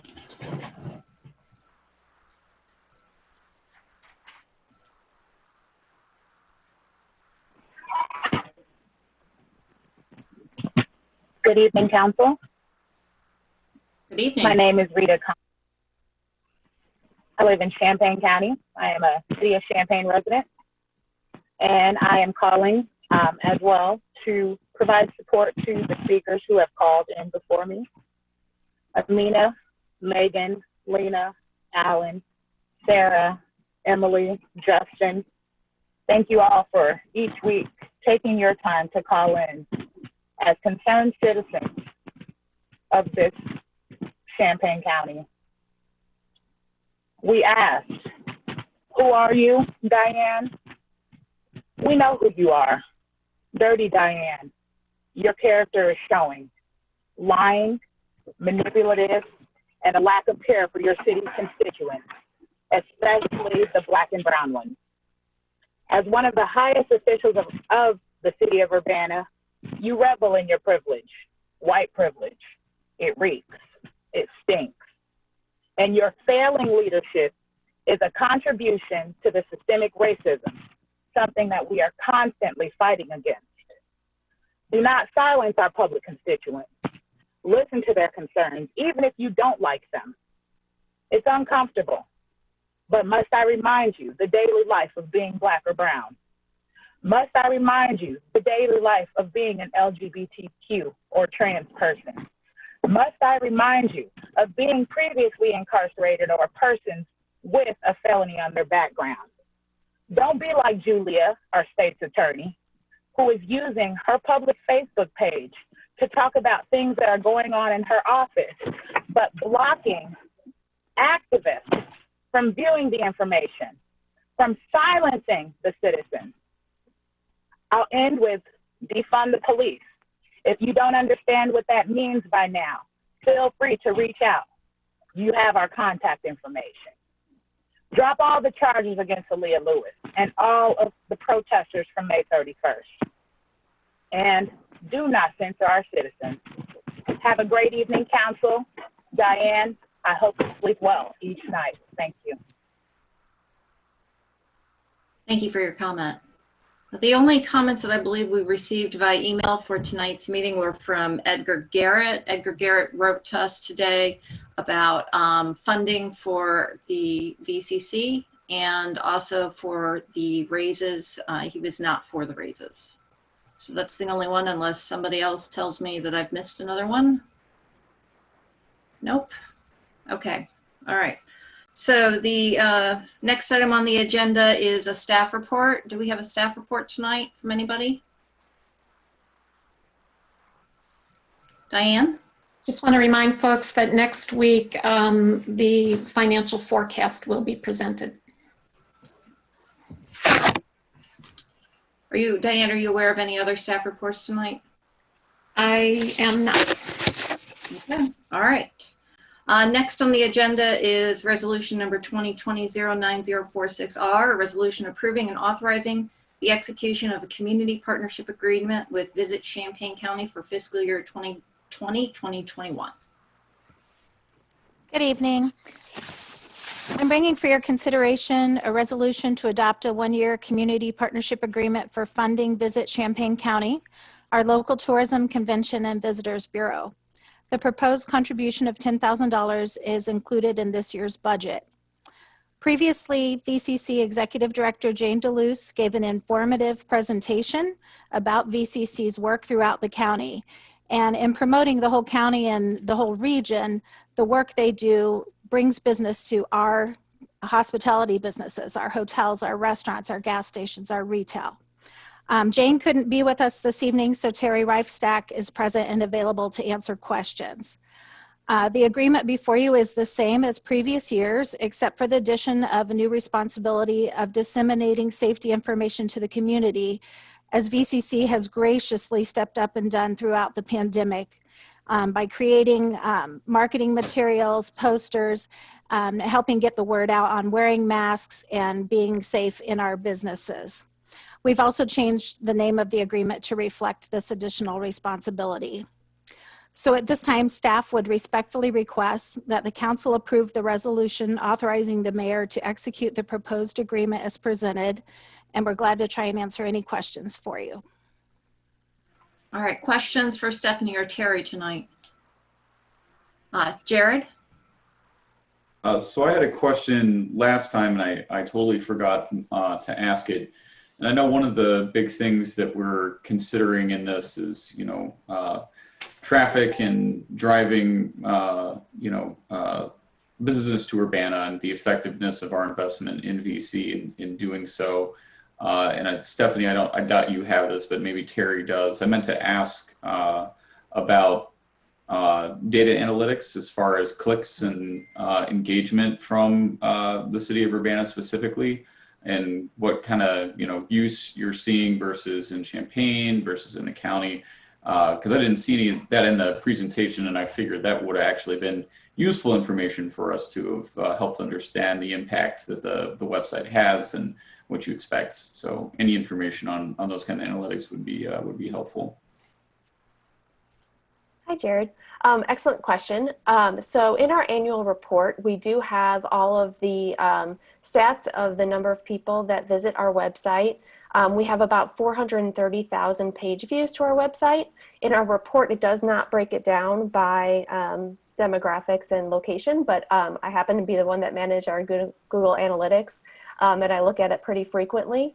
And the city of Urbana comes in number 3 in terms of number of users to our website.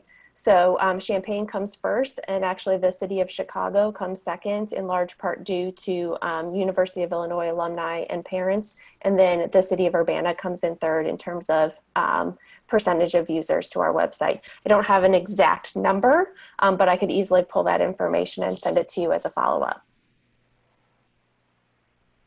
Okay, thank you.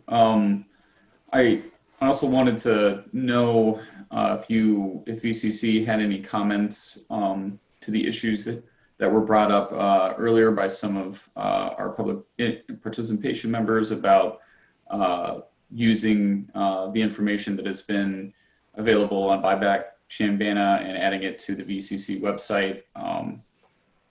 I read an article about it, and it seemed like they just added all the links that Buyback Chambana had to a new page on the VCC website, and I'm just curious if you have a comment on what was going on with that. The only comment I really have is that we're aware of the posts right now. Okay. All right. Bill, did you have a question? Bill Brown? Yeah. Well, first, I wanted to mention that in our packet material for tonight, the actual agreement isn't attached. It's just the ordinance. So for next week, I think we'll need to have that agreement attached. Actually, Bill, it was attached. This first came to committee on the 21st. Yeah, I went it back hasn't changed. I'm not sure why it didn't get reposted.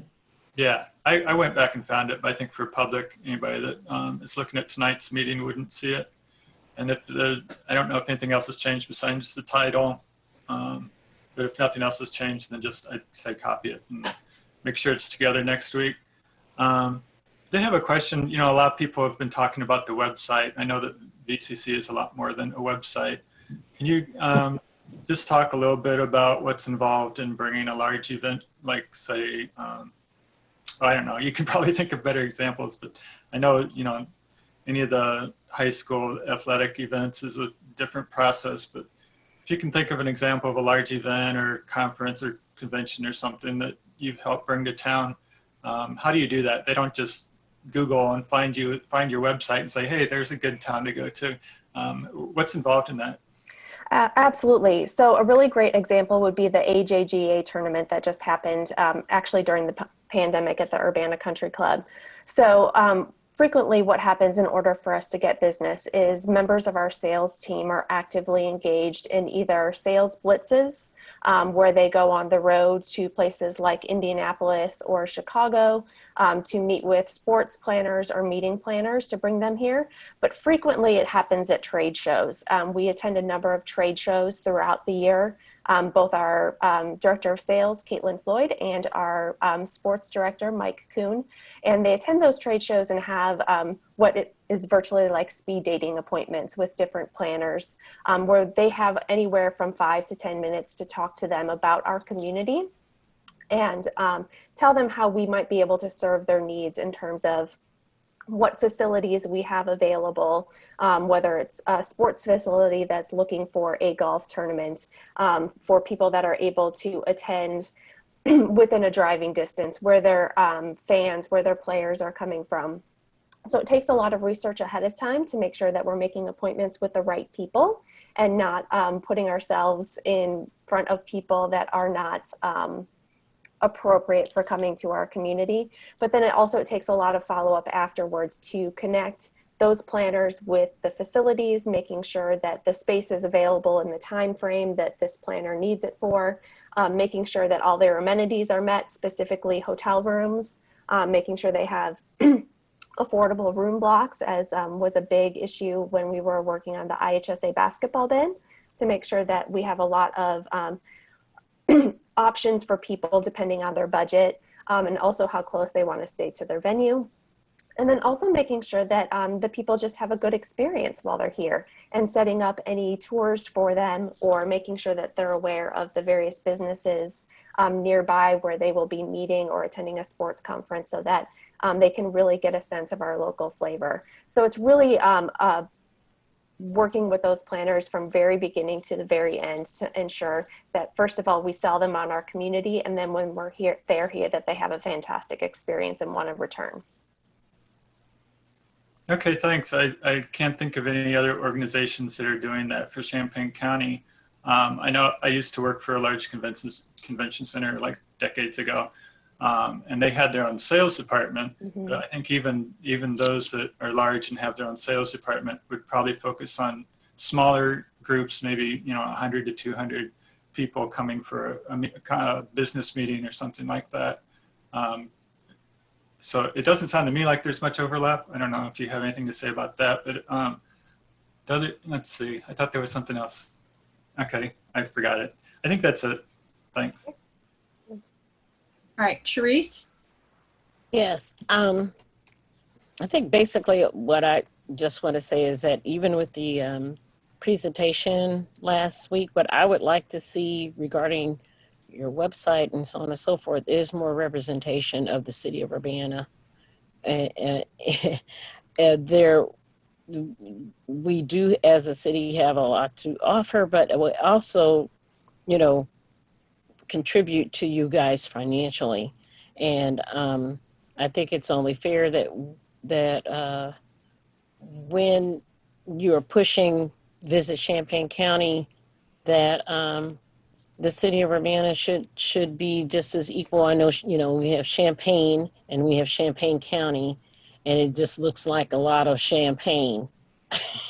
So with all of that in mind, I would just like to say that, and I know this money has been budgeted and so on and so forth, I would like to see a better representation. I think you can do better. Thank you. I certainly appreciate that feedback, and certainly we'll look at what we have available on our website. Thank you. All right, any other questions for Terry or Stephanie? Bill? Yeah, I thought of what I was going to ask. When you're talking to these people that are looking for places for the large events, can you just name a couple of things that you always want to make sure to mention that that they would find attractive about our area? A big thing for us is accessibility. The fact that we have 3 major interstates routing through Champaign County makes it very easy for a drive market to come to our community. A big selling point is the near equidistant from Chicago, Indianapolis, and St. Louis, so that makes us a perfect market for regional events. But also affordability. A lot of our hotels are a lot more affordable than, say, staying in a place like Chicago, and a big part of that is parking. We only have 1 hotel right now that charges for parking, and that's in downtown Champaign.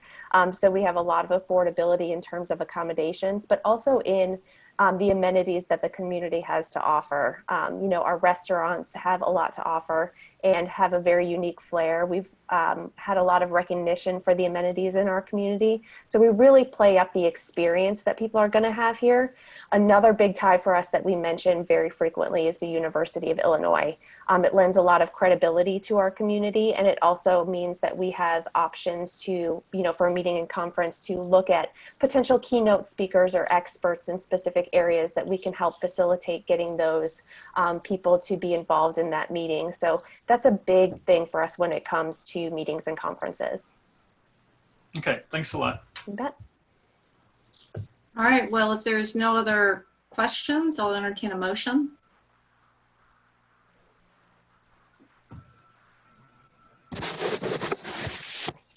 Bill Brown? I'll move to send resolution number 2020-09-046R to City Council with recommendation for approval. And I'll second it.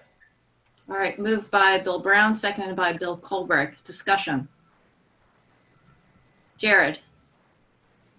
I don't think there's a whole lot to go on about this. I know 10,000 isn't a huge amount, but every amount counts, especially when we're looking at such a tight budget this year. And it's just my thoughts to you guys that given what's going on with Buy Black Chambana and a lack of really direct representation of the benefit to Urbana, I would not support giving funds to them at this time. All right. Any further discussion? Will the clerk please call the roll? Oh, wait. Sorry, Sharice. Well, and if that's, I'd like to hear more about the Buy Black Chambana issue, if someone has information regarding that. Terry, would you be able to give us some more information on that? I am not able to give more information. That is something that Jane will have to present further down the road. She's the one involved in those discussions. Is it an issue regarding a previous person with input said something about information put on your website from their website? Can you give me degree of something? Terry? Yes. The post references information on our website that also is on by Black Shambana's website. Okay. All right. Anything else? Sharice, would you take the chair for me for just a moment? Surely. I'll take the chair. Go ahead. I just wanted to say that overall I'm in support of this. I would also like further information about what we've just been talking about. So I'm willing to support this to move forward, but I'm going to withhold my final vote once we get to City Council to have more information based on some of the information here. All right, Teresa, that was my comment. I'll take my chair back if that's okay. You have your chair. Thank you. Jared? Reese, I can send you the post, but if you go onto the Buy Black Shambana Facebook page, Okay. They've made a post about it, and you can read the blog post about the interaction that happened between them and how it seems like, you know, they basically just took the work of what was done on the Buy Black Shambana webpage promoting Black businesses and just copy and pasted it onto their own website. So that's kind of in a nutshell what it's about. Okay, thanks. But there's a post about it on the Buy Black Shambana Facebook page if you want to look at it. Okay. All right, is there any other discussion before the vote? Oh, Jared? Just one other comment, Mary Alice, that we also didn't get to hear Dennis or Julie on this tonight either. So I know we only have 5. We have who we have, but Right. I mean, one option would be your to send sentiment it, of waiting for next time. one thing would be to send it with no recommendation, but at the moment the motion on the floor is to send it with a recommendation. Understood. I don't know if anybody wants to amend that or not move forward with the existing motion. All right, I guess we move. So we're saying like defer it for another meeting or. Well, the option right now, there's a motion on the floor to send it with a recommendation to City Council's next meeting. One option would be to send it to City Council with no recommendation, like we did when we were missing the ordinance language. Okay. Well, I would like to send it to City Council then with no recommendation right now. Bill, are you going to call point of order on me? No, it's just I haven't heard anything about this Black Champagne controversy till tonight, so I don't have any information on it. It sounds like if it was attributed to the website, that you'd think they would want their information spread more. So it sounds like it's something that, you know, it could be fixed. But you know, this isn't final action. I'm fine with sending it with no recommendation if you want, but I think we need to send it to council, and if there aren't people there at council to vote on it, then, you know, we can send it back to committee. But we never wait for all 7 of us to be here to vote on something. So is that, are you amending your original motion, Bill? I would change it to send it to council with no recommendation if it's okay with the seconder. Bill Colbrook? Oh, sure. What the heck? All right. Okay, so the motion right now as amended is to send it to City Council with no recommendation. Is there any discussion? No. All right. Clerk, please call the roll. Just want more information. Ms. Wu? Yes. Ms. Hersey? Yes. Mr. Brown? Yes. Mr. Colebrook? Yes. Mr. Miller? Nope.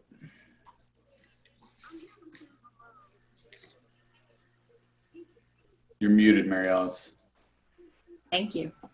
The next item on the agenda is ordinance number 2020-09049, an ordinance amending Urbana City Code, Chapter 2, addition of Section 2-5 for electronic virtual public meetings. And I believe Carol wanted to say something before, or should it be presented first? I'd rather go after the mayor. Thank you. Okay. Thank you, Mary Alice. So this is a continuation of the discussion that was introduced a couple of weeks ago in committee. Based on city council comments and some subsequent conversations, I decided, we decided that it would be simpler to just add a new section to city code rather than trying to amend the existing language that applies to in-person meetings. So the new section 2.5 in the city code would specifically address public comment in remote meetings.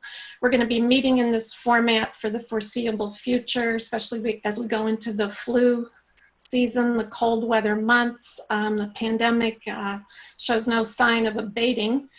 And for the safety of our staff, our council members, our board and commission members, and members of the public, will be meeting remotely. So it's important that we have clear rules specifically applying to remote meetings. And it's hoped that these rules will provide guidance for consistent procedures, give us adequate time to really discuss and deliberate and take action on agenda items, and promote a productive and productive virtual meeting environment. In general, the provisions included in this section include the fact that the public body will accept both written comment, that's email or US mail, or verbal comments from the public on any topic. And with each meeting agenda, we'll have instructions clearly written on each meeting agenda so people know exactly what they need to do if they want to send a letter, send an email, or make verbal comments. In surveying other cities around us, there's really a wide range of how cities handle public comment in remote meetings, which kind of reflects how everyone's trying to find a way through this new meeting format. We do ask that people state their name for the meeting record. I'm asking that persons speak for no more than 3 minutes each, and that the public input portion of the meeting total no more than 1 hour. The public body would have the option of extending that time by a vote of 2/3 of the members present. Again, in surveying different cities in the region, there was a wide range in how long people allowed for public comment. It ranged from 20 minutes in one city to unlimited in others, 3 to 5 minutes. Most cities focus on 3 minutes each. A few allowed for 5 minutes each. Many cities actually required people to register in advance if they wanted to speak at a meeting, either by sending an email into the city clerk's office, signing up, the day of the meeting. And that sort of thing. So there's a wide range, but what I'm recommending is no more than 3 minutes each and up to 1 hour per meeting. People can speak once during a meeting and not split their time. The presiding officer would have the option, not required, but would have the option of giving priority to people who want to speak on an action item or an item that the council or committee or the board would be taking action on at that time. And to really help ensure that we have a productive and positive meeting environment, we are going to give the presiding officer the authority to give a verbal warning to any speaker who's using threatening, abusive, harassing, defamatory language, or engaging in disorderly conduct. And you see this language in many other cities' council rules as well. And the presiding officer, that would either be the mayor or the chair of the committee, or whoever's chairing the board or commission meeting, would have the authority to mute the speaker's microphone if they don't cease that type of language. And the speaker could send the rest of their comments in by emails to the public body. Members of the public who are invited to present information on a particular topic would be limited to 10 minutes. And I do want to clarify this. This doesn't apply to, like the presentation we had tonight was another agency presenting on a specific topic, that, such as the report on the Kickapoo Rail Trail. The language in this part of the code refers to occasionally a city council member or a chair of the committee of the whole wants to invite a member of the public to present on a specific topic. That would be limited to the 10 minutes per presentation. And then if you do want to schedule, and it's the presiding officer of the council meeting or the presiding officer of the committee of the whole who would have that ability to add a presentation to the agenda. But you really need to schedule it with either the city administrator who reviews the agenda for each meeting along with the committee chair, or the staff liaison to a board or commission. And that's mainly to make sure that there's time on the agenda to add that presentation. And you have to take, you know, you're planning your agenda for each meeting, you have to take that into context with all the other items on the agenda. So it has to be coordinated with whoever's, the presiding officer has to coordinate either with the city administrator or the staff liaison. And then we wanted to clarify language in this, the part of the code, just as in the other part of the code, about deferral, the ability to defer an item. City council agenda items, and that's when we're meeting as the city council, can be deferred to the next regular city council meeting with a motion and a second by council members, and then there's no discussion on that item. And then after that, the city council can defer the item a second time if with a 3/4 vote of the council to a special city council meeting that has to take place before the next regularly scheduled council meeting. If you're in a committee meeting, you can just keep an item in a committee meeting by vote, majority vote. You don't have to vote to defer. You can just keep it in committee since it's already there to begin with. So the deferral rule that where you can defer with a vote, with a motion and a second, applies to the city council meetings only. And then if we're conducting hearings, there are separate specific rules for the hearings that will be published separately. So I'm requesting that you approve these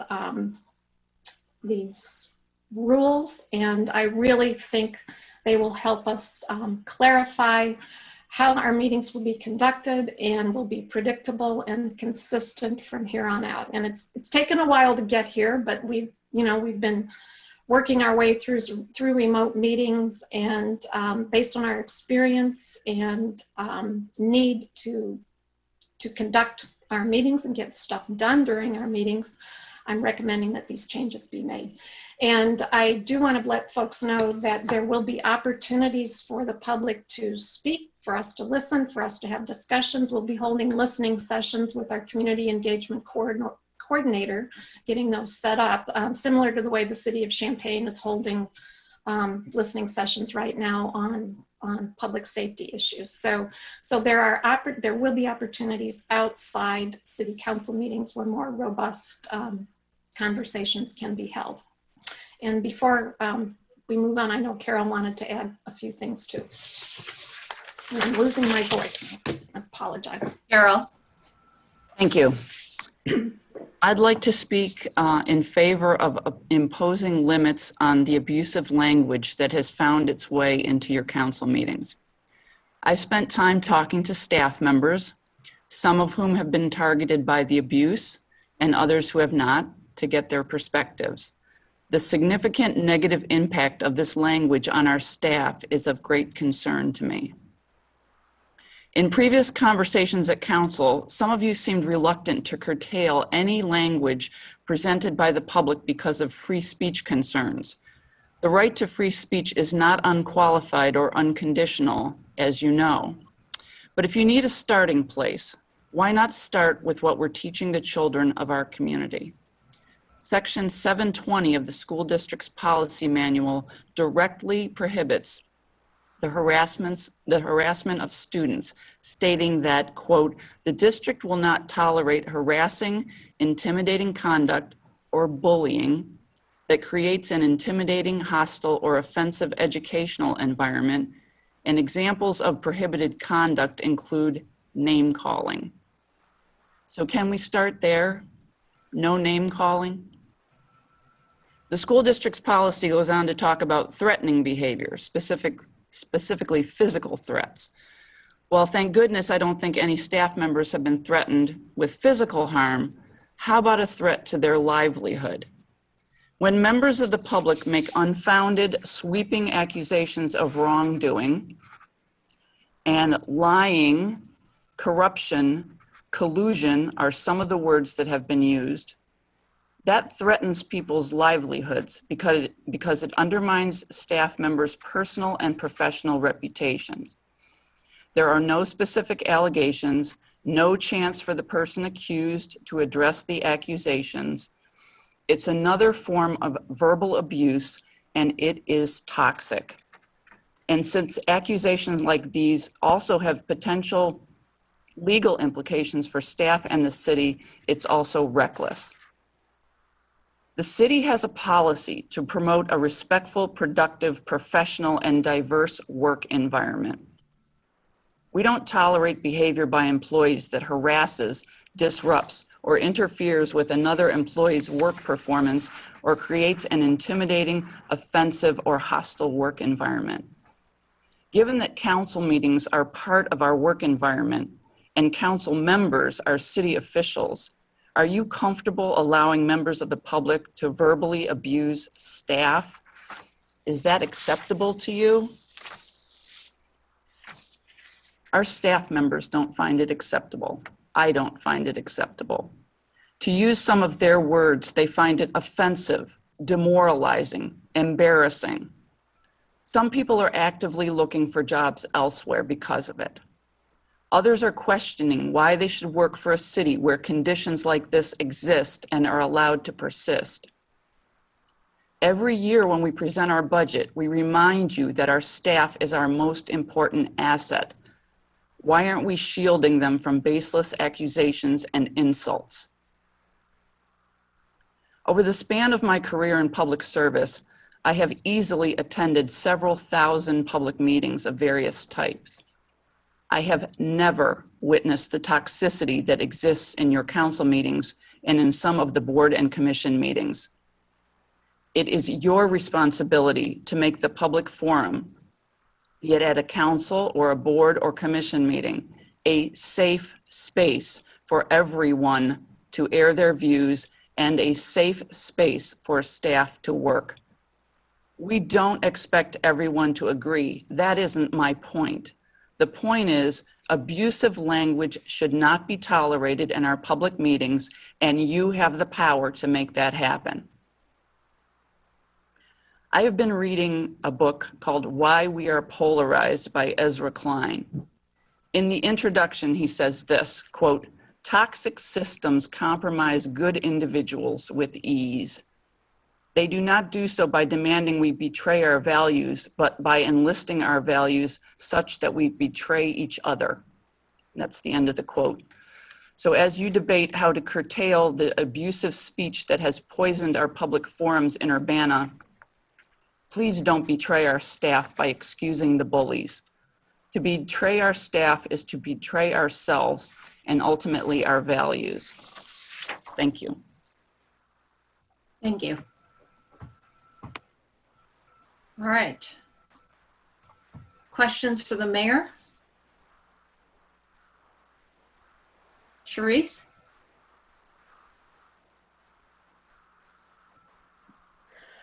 Okay, I just want to be clear that the 3 minutes is a baseline.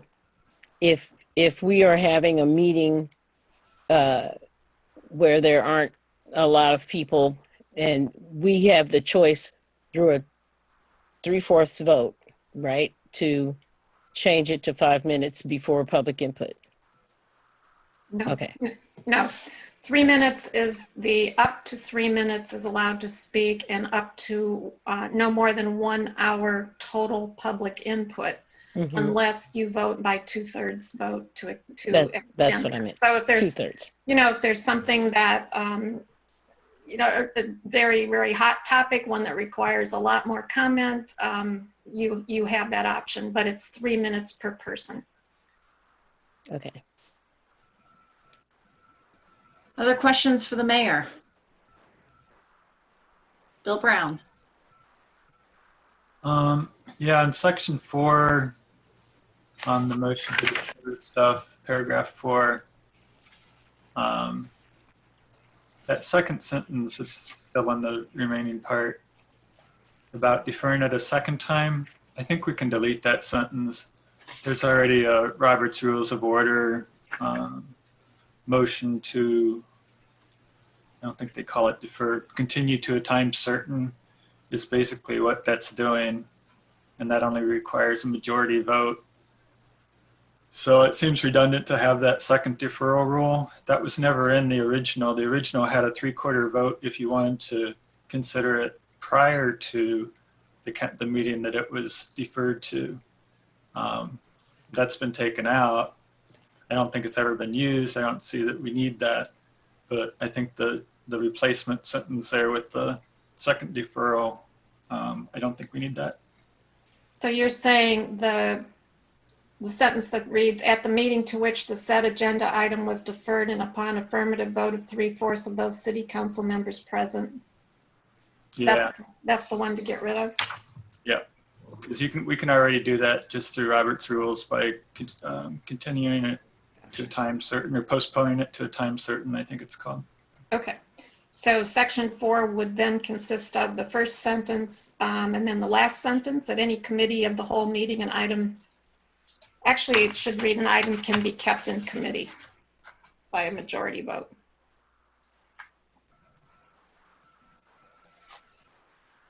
Okay. Okay. That's section 3. That was section 4, paragraph 4. Oh, okay. All right, other questions for the mayor? I have a question, Diane. I was wondering, well, first of all, thank you, because I know that I was the one who asked if we could do Zoom rules instead of changing the whole code, so thank you very much for that. Thank you for suggesting that. That simplified it a lot. So right now we have most things require a majority vote in order to do something. Why does the 2/3 vote, why is that required for extending it beyond an hour instead of a simple majority? I just think you need to have a bigger percentage of the council wanting to do that. I think it's a more significant step to take. How many does it take for us to add or change amend the agenda currently? Is it a majority or is it 2/3? To amend the agenda? Yes, to change the agenda. That's a majority. That's a majority. Yeah. Okay. All right. Other questions for the mayor? All right, so this is something that is included. I do have one more question. Yes, Charisse. I'm sorry. This particular also will go to commission meetings. It'll go toward commission meetings as well as board meetings. Correct? Correct. Okay. I'm sorry. Okay, go ahead, Mary Alice. I was just going to suggest to the committee that if the will of the committee is to move this forward, I would suggest to do it with no recommendation since we don't have Julie or Dennis here. But that's just my suggestion. Otherwise, I will entertain a motion of any kind.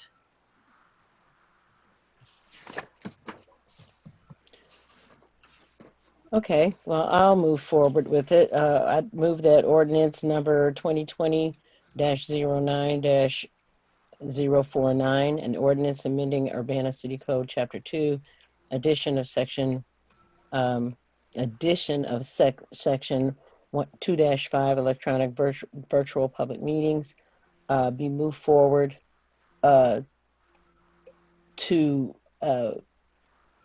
City Council. And I'll go with you, Mary Alice, with no recommendation at this time until we have Dennis and Julie. We have the full council. I'll second it. All right, so moved by Charisse and seconded by Bill for this to move forward to City Council with no recommendation. Discussion. Jared. I guess I'll just repeat some of my points from our previous discussion. I am glad to see that we're considering those separate from the rules as we had them, so that when the day comes that we go back to regular in-person meetings, if that happens before the next election and we're all still on council, etc., then we'll reconsider the rules again at that time. So I'm glad that we got, at least we got that part of this. I still think I'm gonna have a number of problems with what's being offered. Two of which that I would appreciate other council input on, I guess, is just the 3-minute limit. I know I'm an advocate for more input rather than less, so I would definitely prefer to keep rules at least similar to what we had before and allow, you know, as Mary Alice kind of alluded to, and she was asking earlier, that if we don't have a lot of people, if there's only 3 or 4 people, that we would be able to give them 5 minutes. I'd still rather see that be the option rather than just 3 minutes across the board, no matter what, no matter how many people there are. And I also don't like the idea of just limiting it to 1 hour. I know we have to make some sort of reasonable compromise on that. I don't know that unlimited comment is the answer either in this format. I would go for that, but I know that that's probably not going to be the will of you guys. And considering I'm in unlimited and we're suggesting 1 hour, perhaps there's some sort of compromise in there we can all agree on. But I'll save the other ones, but I'd like to hear comments on at least those 2 things first before we get into some of the other ones. Bill Colbrook. Yeah, although, you know, I seconded the motion with you know, no recommendation, I think these rules as laid out are completely reasonable, and I would be in support of them as written right now. Jared, to your point, you know, the 3-minute limit, I mean, I can appreciate that. Got to think back when I made my pitch to be on the council, that was a pretty important 3 minutes, and I think it was just 3 minutes. I didn't need 5 minutes, I took 3 minutes, and I got everything that I needed to say out in 3 minutes. And we've also had multiple examples of people who've actually used the words, you council waste my time, so I'm going to waste your time. And so they've got everything critical that they need to say out in 3 minutes, but they openly say, I'm going to continue talking just to waste your time. And then as far as like the 1 hour, you know, we've had public comment, you know, reach to 2 hours, beyond 2 hours. And I'll repeat the same issue that I've brought up in past council meetings. We have been taking critical votes that affect the citizens of the city 5 minutes till 11 o'clock when we're all exhausted. And I think with the 1 hour limit for public comment is appropriate. All right, other comments to Jared's question? Jared.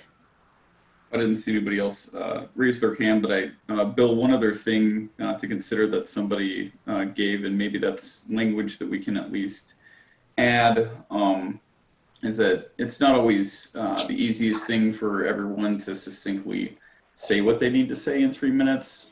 So even if we didn't, you know, necessarily make it what the rules were before between 3 and 5 and base it on numbers, at least we could possibly include language that if somebody makes a specific request, I know we have to do this anyway because of ADA rules. I'm not sure where the line lies in there, but at least acknowledging, you know, that if somebody, you know, I know Sarah Nixon in particular, who comments at almost every meeting, it's very difficult for her to try and get done what she needs to say in 3 minutes. And I know that there are probably other folks who probably feel the same way and are just, you know, public speaking isn't easy for everyone. And, you know, it's easy for us, we're practiced at it. You've had a very professional, very public career. And I've been fortunate enough to be in the situations that I'm in, that I'm comfortable speaking in public, and I can say what I need to say in a succinct amount of time, but a lot of people can't. And I think that's a big consideration that we would overlook by just saying, well, it's just 3 minutes and that's it, no matter what. So maybe a compromise could be that at least if somebody gives us a acknowledgement ahead of time or at the time of their comment that, 3 minutes is going to be really hard for me to make, I'd really like to extend that. We allow them to do that and just don't blanket it. I guess it's the only other consideration I meant to mention in considering that time limit. I'm not going to move the chair because I did have a question about that. I know in the past when we've had people who have, I'm thinking specifically of Durrell, who's brought a lot of information to council, and we've asked for his time to be extended. Was that proper procedure? If somebody needs more time to get through something that they've done, what would be the procedure given these rules? I don't know who that goes to. It goes to Jim, maybe? Well, I'll answer it. I think the language in the proposed ordinance covers exactly what is being suggested. It says that the 3 minutes shall total no more than 3 minutes and no more than 1 hour unless shortened or extended by a 2/3 vote of the public. How do you determine whether somebody really needs an extra 5 minutes or whether somebody tells you they want the 5 minutes or guising it as they need it just so they can continue an extra 2 minutes? I think the 2/3 helps tend to sift some of that out intuitively. I mean, you're not going to have medical exams or anything like that. We're getting, that's really getting bizarre. But you do have the option on a case-by-case basis or a meeting-by-meeting basis. The problem with the 5 minute after 20 people raise their hands is some people get 3 minutes after that, while the first 20 in the current, what would be proposed for in-person, get 5 minutes. Is that not discriminatory? That some get 5 and others get 3, just on an arbitrary cutoff of 20?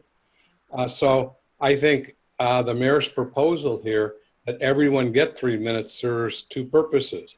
Everyone gets the same amount of time and more people get to speak. If you find out 4 or 5 or 6 or 7 people, I don't remember how many people, because I wasn't keeping track, raised their hand and spoke this time, they got 5 minutes. If it's not such a packed agenda and the hands go up and it's not 20 or 30 people or 15 people, you can extend it if the council wants to 5 minutes. Well, actually, no, Jim. The way it's written and the way it's intended is that each person gets an up to no more than 3 minutes, but the total amount of time devoted to public input could be shortened or extended. See, I see public comment shall be limited to no more than 3 minutes per person. No, I see that, per person, and the public input portion of the meeting shall total no more than 1 hour, comma. Unless otherwise shortened or extended by 2/3 vote of the public body members present. So I read that the 2/3, unless it's intended some other way. Then it's intended for 3 minutes per person, but the amount of time devoted to public input could be extended depending on what's being discussed at the meeting. But in either event, regardless of how, regardless, everyone gets the same amount of time and you get the opportunity within the 1 hour for more input. You don't have to cut it off at 1 hour. If there's enough time in 1 hour, more people get to speak in 1 hour than 5 minutes.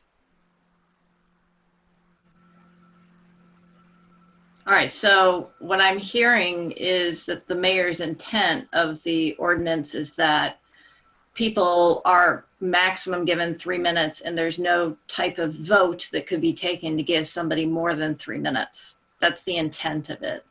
Correct. Okay. And if we wanted to have the option of giving somebody more than 3 minutes, how would that be written, Jim?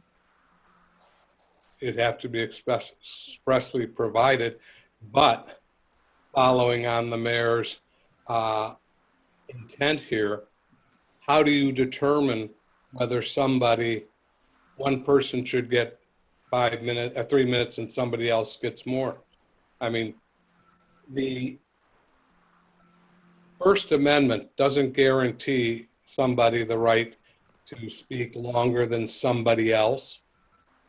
We don't know. I'm not aware of a case. There may be out there. I'm not saying there aren't. I haven't done an exhaustive research that the ADA talks in terms of some people being able to organize and speak their thoughts publicly in 3 minutes, where others are not able to easily do that.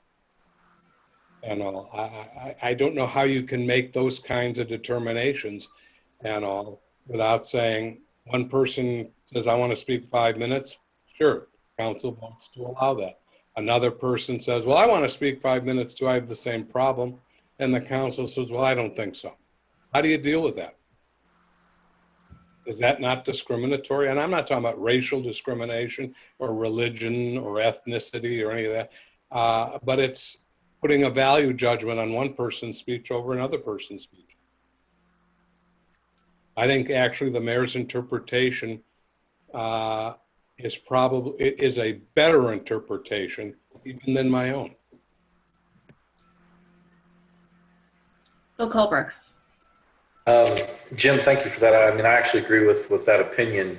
And it keeps us as a council, I think, out of a lot of civil liability problems if we are consistent across the board, because as soon as we start making judgment decisions, based on some arbitrary amount, all we're going to do is get ourselves in trouble. So I think, a standard time per person is the proper way to go. And I would add, if there's again a topic that a lot of people want to comment on, you can extend the total amount of time allowed for comment and give people the opportunity to speak. Can I correct one thing that was said in public comment this evening about this? Yes. The comment was made that the Open Meetings Act section 2.06 that provides for public comment does not allow for rules that control essentially the tenor or the tone of speech. By the same token, nothing in that section, and it's a very scanty section, very skimpy section, says you can't. However, there are 2 PAC opinions that cite the same case, same federal case out of the Northern District of Illinois, that says the tone of speech and the manner, or I should say, the tone of speech and the nature of that kind of delivery is not content-based. So a regulation, and then I have 3 or so cases that back that up, that the PAC allows for time, place, and manner restrictions. Time restriction, 3 minutes. Time restriction, 1 hour.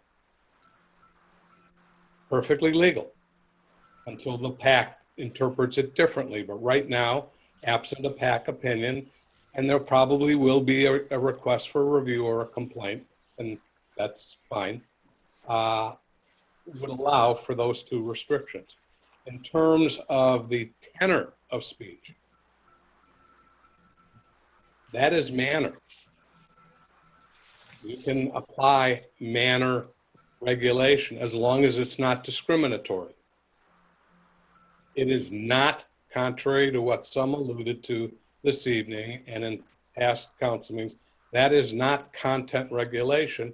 And I can cite 3 or 4 cases and 2 PAC opinions on that if people really are interested. In fact, I think I provided much of this to you all anyway in a legal opinion, which is subject to privilege. All right. Jared, I'm sorry. You had your hand up earlier. Did you want to speak? If you do. Yeah, so I guess Well, then why do we even have the language, persons with disabilities needing special services or accommodations for this meeting should contact the City of Urbana's Americans with Disabilities Coordinator at 384-2466 in very, very tiny print at the bottom of our input section? I mean, are we not going to make are we just going to say, sorry, y'all, 3 minutes is what it is. Don't care what your needs are. If that's what it says, then somebody who needs an accommodation should follow the directive in the agenda by contacting that person. But just coming into a meeting and saying, gee, I need an accommodation because I can't say what I want to say in 3 minutes. How do you judge that? How do you know whether that person needs an accommodation? Well, I wasn't suggesting that we do it on the fly, Jim. I was suggesting that they would have to ask beforehand, that they would request beforehand. And the agenda provides for that accommodation. Now, if you want to put that in the ordinance itself, a legitimate accommodation, but who's gonna assess the legitimacy of an accommodation? I want to speak on 8 points, and each point's going to take a minute.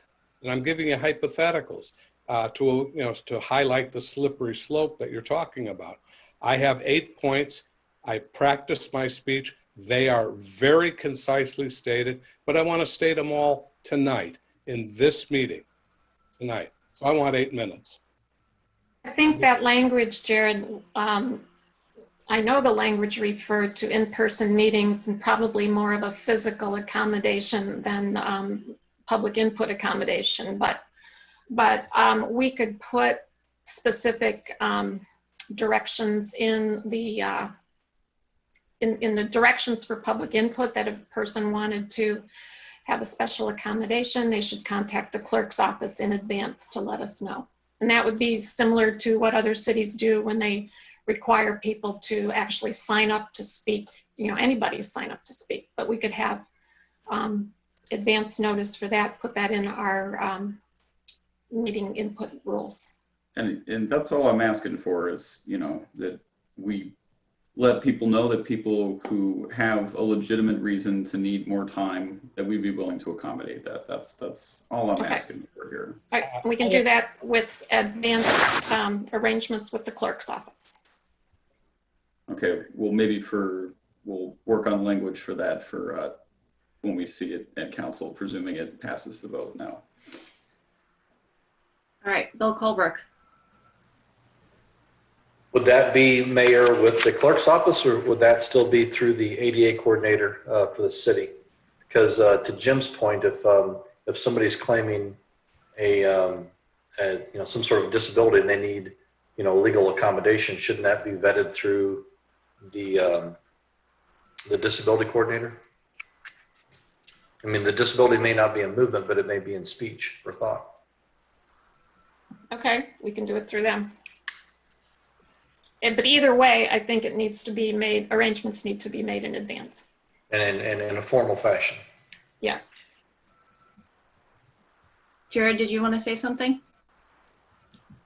I mean, we're just having a discussion about this, but Bill, Sharice, and Mary Alice, I haven't heard your guys' opinion on the hour or the 3 minutes versus 5 and limiting versus lots of people versus short people. So I'd love to hear what you guys are thinking. Well, personally, I just feel that I'm right there with Carol regarding I think there definitely needs to be rules regarding this, based on the fact that, I've dealt with people saying untrue stuff about me during the meetings, and I hear it, and I don't speak to it, but it's I'm not here for you to berate me and abuse me verbally. I'm here to listen to what your complaint can be and hopefully there's something I can do to help. Can't always do that, and I'm not always going to have the opinion of other people that are speaking. And I'm kind of right there with Bill. We were given, when I had to approach to the city council regarding filling this space, I was on a time limit as well. And it was pretty important to me doing this, and somehow I was capable of doing it, and did it on the fly.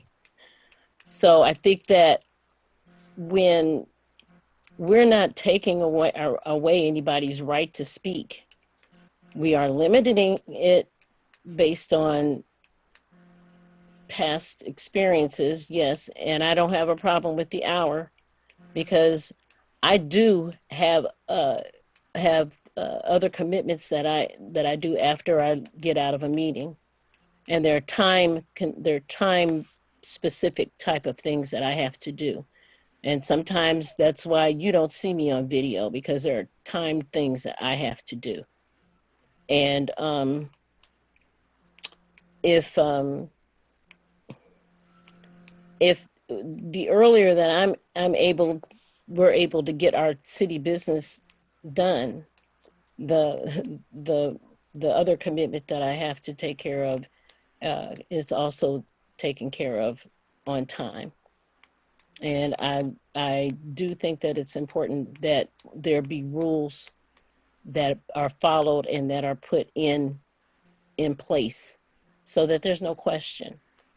And this is probably one of the best things that we could do to do that and still have public input.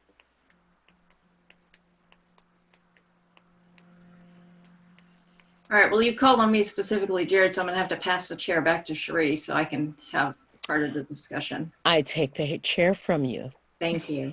I was one of the people that talked a bit about maybe changing the number of people that would be here before it switched from 5 to 3 minutes. I noticed today that we had 8 people raise their hands and we had 4 people as we were going. So certainly throughout the meeting, more people want to address City Council.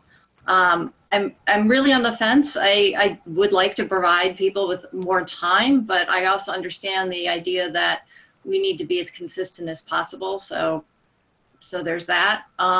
In terms of the 1 hour, the way I'm approaching 1 hour is we look at our agenda, we're guaranteed an hour of public input. If we have more time, I'm not opposed to asking for more time, but I think it's a good guidepost for now. It's about 30% of the meeting, of the scheduled time meeting. So that gives us 2/3, 1/3 basically to get our work done. And also hear public input at the same time. So that's just kind of where I'm coming from. But I'll take my chair back because I'm done with my answer to Jared. That's okay, Charisse. Okie dokie, you got it back. All right, thank you. Bill Brown?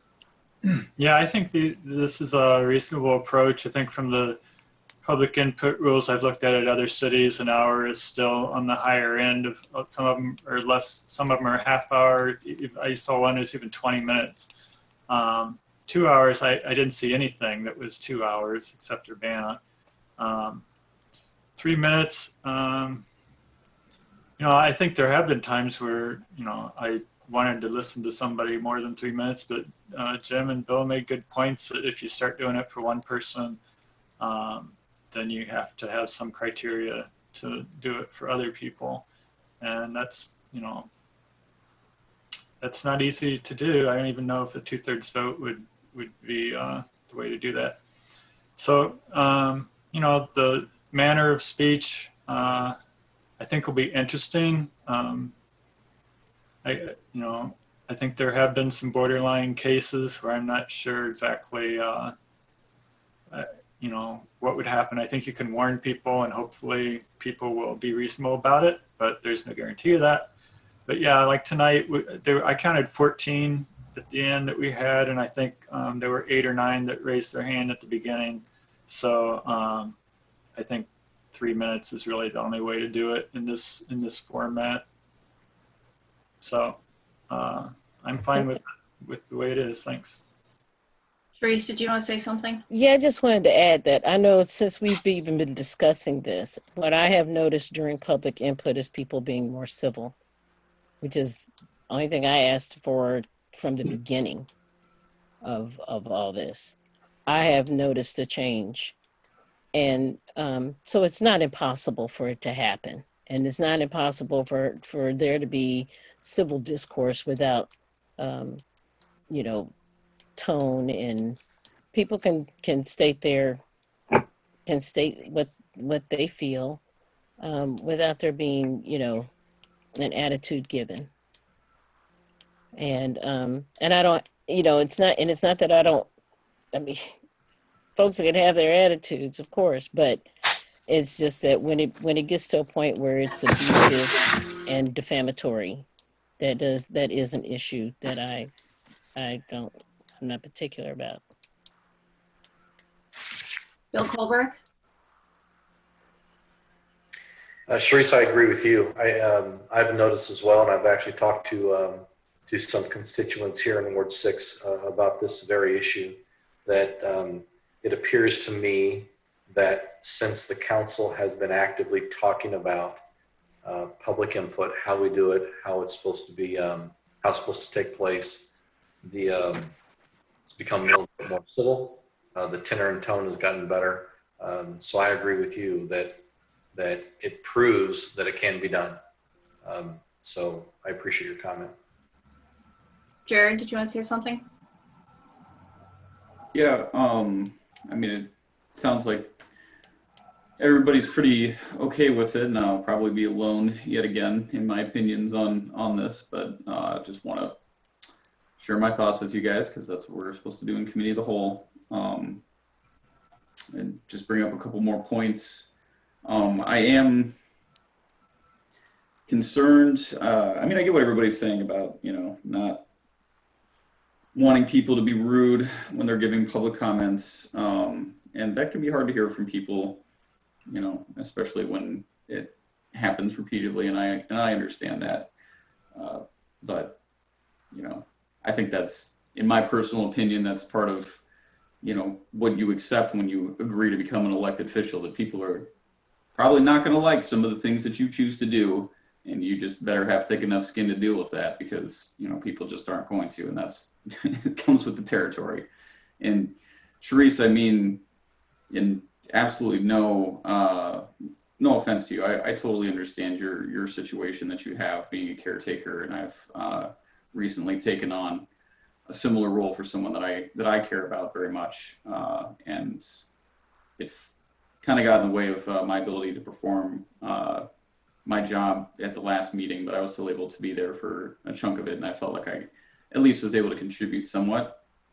But, you know, I had to personally make a strong consideration recently because of that. You know, every time something happens in my life, I'm always weighing, you know, is council the right place for me? Is it, you know, can I be effective here?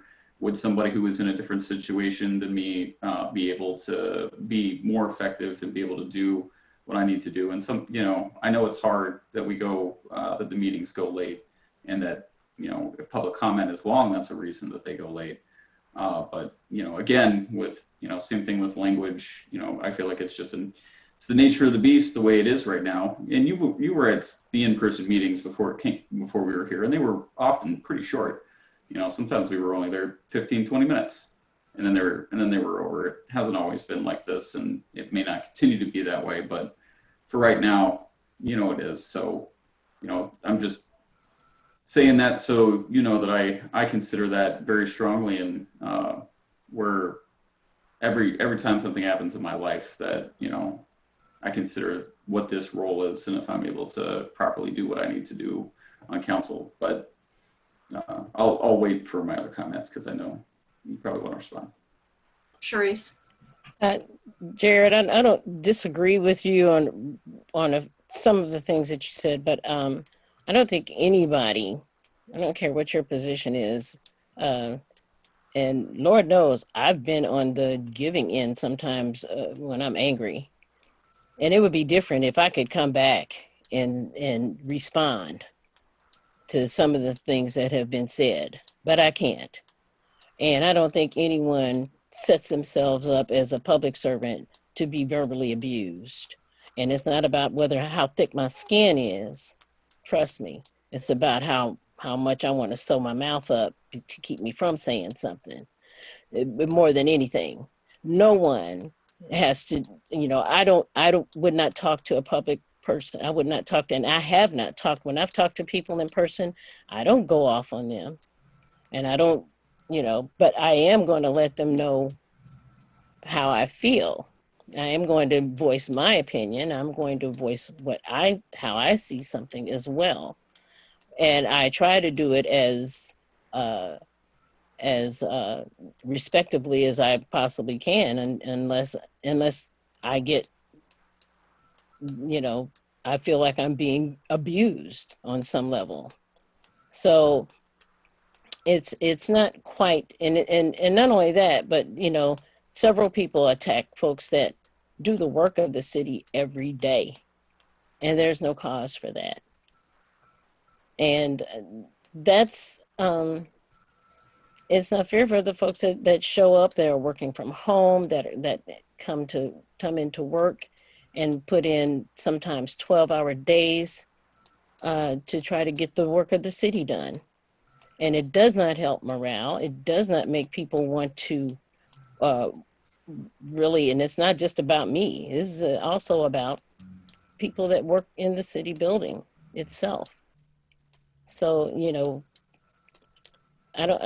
I have to agree with Carol on that, is that, we are doing everything that we possibly can as a council and as a staff, and I know the staff is working because I've worked with some of them. And I think that it's one of those things that we have done everything that we possibly can when we hear what the input is from the public. And I'm sorry, the city of Urbana is not Hogwarts. We cannot just wave a wand and everything gets done when you say you want it done right away. It takes time, and it takes even more time now. So that's all I have to say. Bill Colbrook. I just wanted to respond to Jared on your comment about we sign up for this. We could I don't know your exact term, but whether we expect it or we just kind of have to endure that sort of treatment. I'm in a unique profession where I've done this for 35 years. I've been a public servant. I've had things said to me about me, which none of what has happened here in City Council even approaches what I've heard in my career. To me, it's not about having thick enough skin. We are setting rules that not only affect the City Council, us, but also the boards and commissions for the city.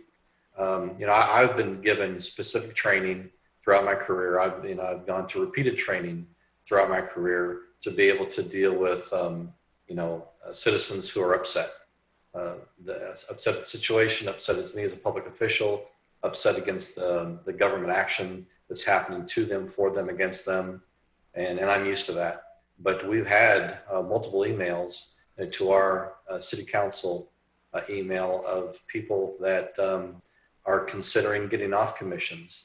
They recited the fact that other people have got off commissions because of some of the way they've been treated, on those commissions.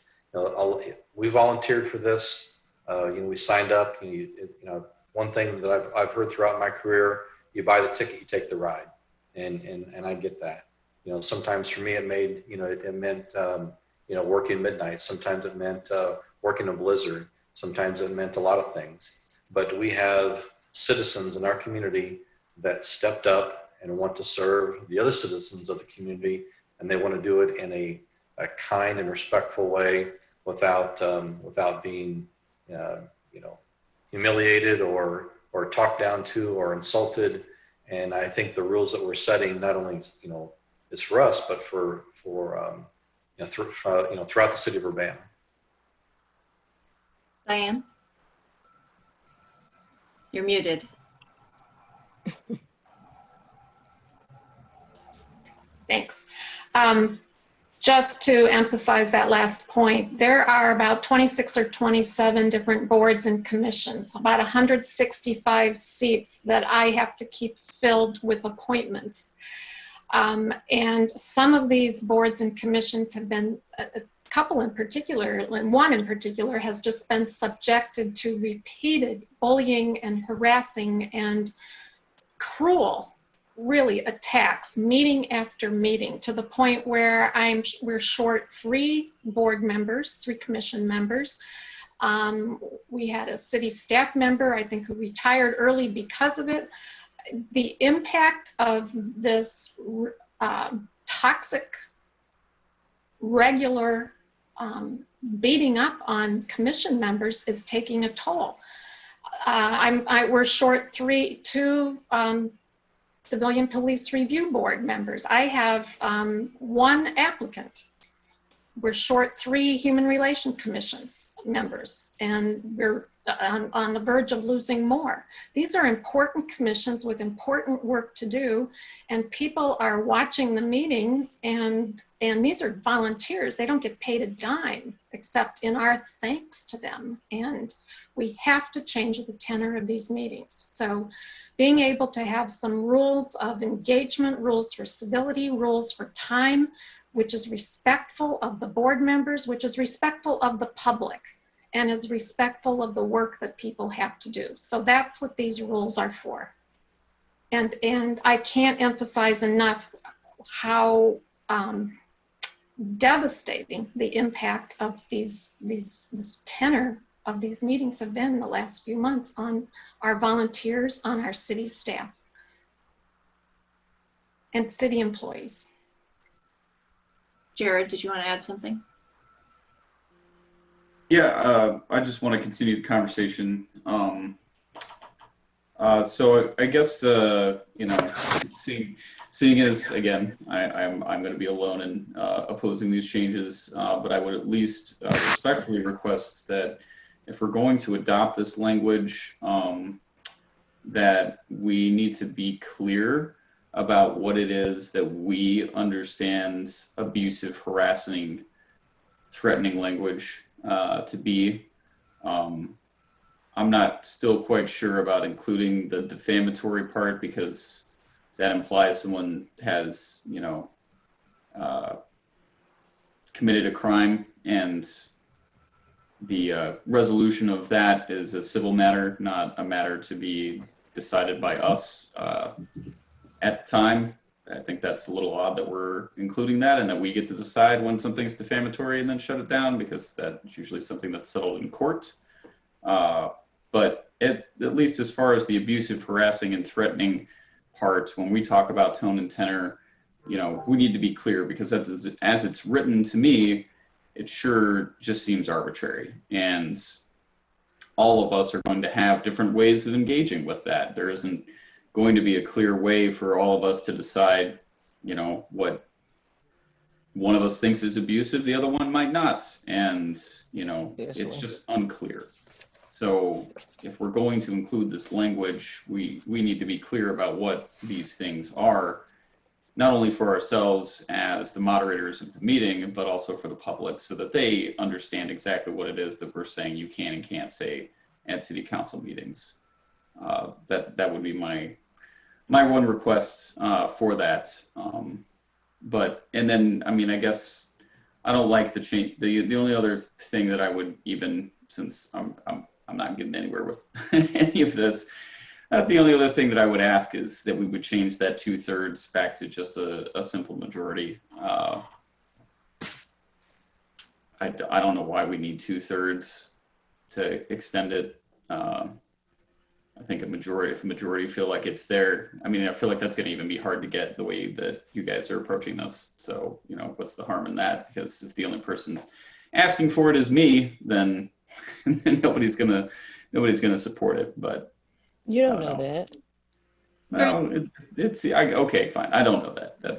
I shouldn't be presumptive, but I would like to see that it was just a majority would be that. And I don't know that we need to include those definitions in the code, but in the very least in the instructions about what those things are and how we expect tone and tenor to be in a meeting, that, you know, we've just got to be clear, because otherwise we're all going to arbitrarily apply it. And if we're all arbitrarily applying it, then someone can sue us for discrimination, because we're not doing it evenly across the board to all people for all things that they're saying.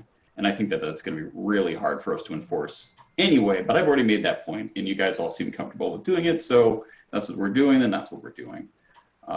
But those are the last two things that I at least like to be clear about, that language and how that works. And I would like to see extensions be made by majority, not 2/3. Therese, can you take the chair for me? Yes, I can. Thank you. Jared, that was going to be my suggestion as well, is to change it to a simple majority, just to be consistent with, we change agendas anyway. So I agree with you on that. I was going to make that recommendation. The other thing that I just wanted to say, and I know we moved on a little bit, but Carol, what Carol was talking about was kind of the toxic environment that we have for our staff. And you're right, we signed up, Jared, for being elected officials, and we answer to the people. The staff are here. I mean, we have the chief of police here right now. We have Stephanie McKenney here right now. They're mandated as part of their jobs to be here. And it does trouble me, because I think of this as their workspace. And if I had somebody come into my workspace and start accusing people who work for me in a loud forum, I wouldn't allow it. I just wouldn't allow it in my workspace. I would ask them to come and speak to me personally and to resolve it that way. Now, I don't know exactly how to balance those two things, but I do recognize that the city of Urbana employs people, and we do have to have a good environment for them to work in. So that's one of the things that I'm struggling with. But I do support your idea of changing it back to a simple majority. Okay, Therese, I've said my piece. She's muted, so she still has the chair. I tried to unmute it. Sorry, I was doing it with the space bar. Anyway, you got it back. Thank you. Anybody else like to comment? Jared? I just want a point of order that, do we have, what was the original motion? Was it moved with a recommendation? I can't remember now. It was moved with no recommendation. With no recommendation, okay. Yes. Diane, do you feel like we should offer, since Mary Alice and I support it, an amendment to it, or for the 2/3 thing, and vote on that separately? Like offer an amendment to the original motion to change that specific language? Yes, yeah, you can do that. Okay, well, then I will make the motion to change in section 2, paragraph B, 1C, that public comment shall be limited to no more than 3 minutes per person, and blah, blah, blah, blah, et cetera, no more than 1 hour unless otherwise extended by, cross out 2/3 vote, and replace that with a majority vote of the public body members present. As chair, I'm not sure I can second. I think you can ask Therese to take the chair, and then. A second. Oh, okay. Motion by Jared, seconded by Charisse. Discussion. You want to add that other amendment by Bill while you're at it? Eliminating that sentence in oh, yes. 2-27(4). What was the? Yeah, I will add that. If you know what it is, or Bill, do you want to restate it? Okay. So I would add that language too. So that's 2 changes in that motion, if the seconder is still with that. Charisse, are you okay with that? Yep, I'm okay with it. All right. Any discussion on the amendments? The amendment to it? No. Bill Colbert. Yeah, I don't agree with that. I think it takes a higher bar to increase the time limit, because that's one of the major things that we're talking about. is, you know, how our meetings have gone into 11 o'clock, even when we start them at 6, 6:15, 6:30, they're always reaching 11 o'clock. So I think that higher threshold is important. So I'm not in favor of that. Just wanted to put that out there. All right, any other discussion? All right, so we're voting on the amendment, which would change the extended time limit of public input, either shortened or extended beyond an hour, and also the sentence in section 4, paragraph 4, to remove the deferral from committee of the whole. Those are the two items that are up for vote. Will the clerk please call the roll?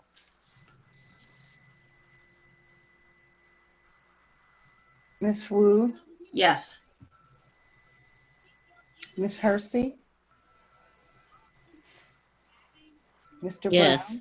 Brown. Okay. Mr. Brown, Yes. Mr. Colebrook, No. Mr. Miller. Yes. All right, that amendment passes. Now back to the original motion for this to go to City Council with no recommendation. Is there any further discussion? All righty, will the clerk please call the roll? Ms. Wu, Yes. Ms. Hersey, Yes. Mr. Brown, Yes. Mr. Colebrook, Yes. Mr. Miller. Nope. All right, that moves forward.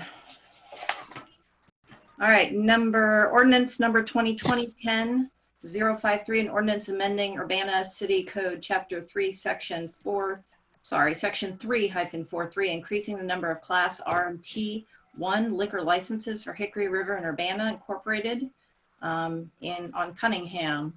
Mayor. Yes, this is just a simple change in the classification of the liquor license for Hickory River. They currently sell beer and wine, and they want, which is an R and T2 license, and they want an R and T1 license, which will allow them to sell all alcoholic liquor.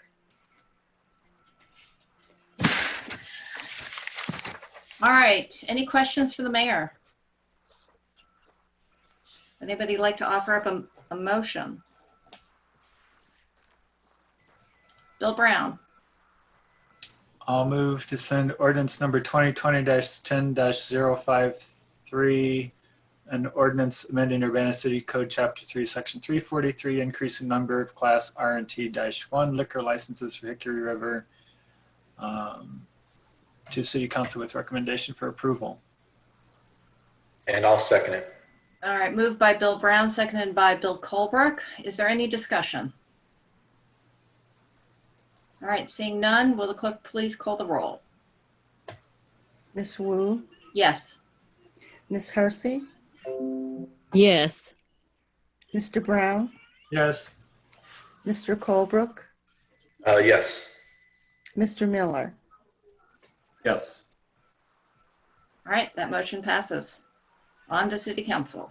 All right, ordinance number 2020-10-054, an ordinance fixing the salary of city officers who are elected for a definite term of office from 2021 to 2024. Diane. Yes, as you know, every 4 years, the city council and actually the town board have to set the salaries of the elected officers. So that's the mayor, city council for the council, and you've been dealing with in the town board, the town board officials plus the township supervisor and the assessor. So there's been a number of different ways that this has been approached. In our experience in the city, the mayor's brought a proposal to council and then it's up for discussion. So this is to begin the discussion.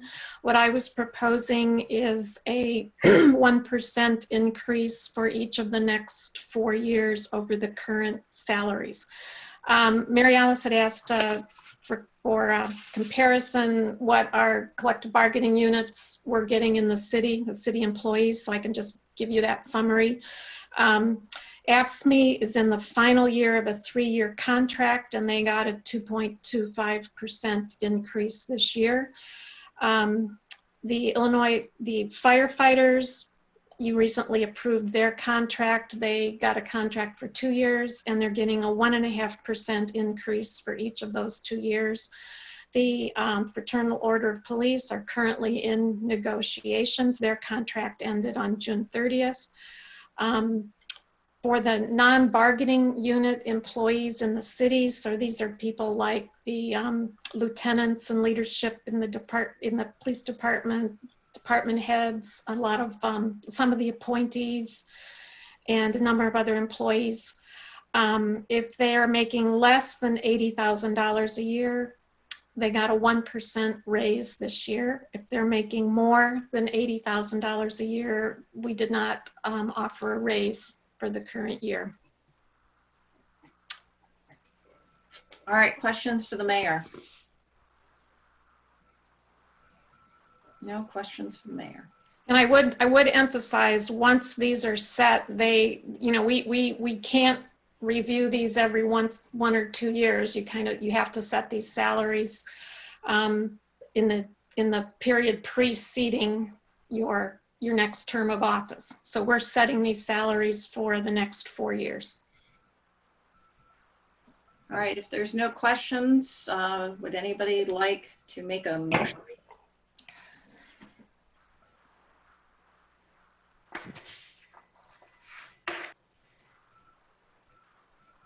A motion to get it on the table so we can discuss, perhaps. Bill Brown. I'll move to send ordinance number 2020-10-054, ordinance fixing the salary of city officers who are elected for a definite term of service, 2021 to 2024, to city council with recommendation for approval. I'll second it. All right, moved by Bill Brown, seconded by Bill Colbrick. I had something that I wanted to add. So Sharice, would you take the chair for a second? Yes, I will. Thank you. I was going to suggest to council that since the alderperson position is an elected position, it's not a full-time position, I thought it would be appropriate if we just across the board said it was $7,000 for the whole term. So that, I just wanted to put that out there for conversation. And then I will be quiet and listen to other people. Sharice, I can take my chair back. Okie doke, you got it. Thank you. Jared? I mean, I'm not principally opposed to that idea, other than, I hate to be the one who didn't ask the question, but now wants to ask the question. Diana's 6947, is that what we're making this year? Is that changed from the current term, or is that an increase from the current term? That's an increase. 6947 would be effective May of 2021. Right, for the next council. Yeah. Okay, so I guess I don't know. I've heard some comment from constituents and other folks. I know we got at least one email about this, and I've had people who said something directly to me about it, and so thought I'd share those. And I tend to agree with folks that even for us, it obviously. I don't know. I don't think any of us are going to have a tussle about it for ours in particular.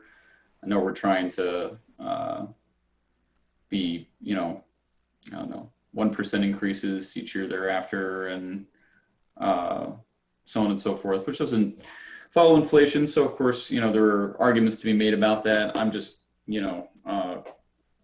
right now, I'm more concerned about our financial situation and the message that it sends, that we're going to give ourselves an increase while the city is in a pretty dire financial situation, despite wanting to keep up with inflation and all the reasons why you do want to increase people's pay.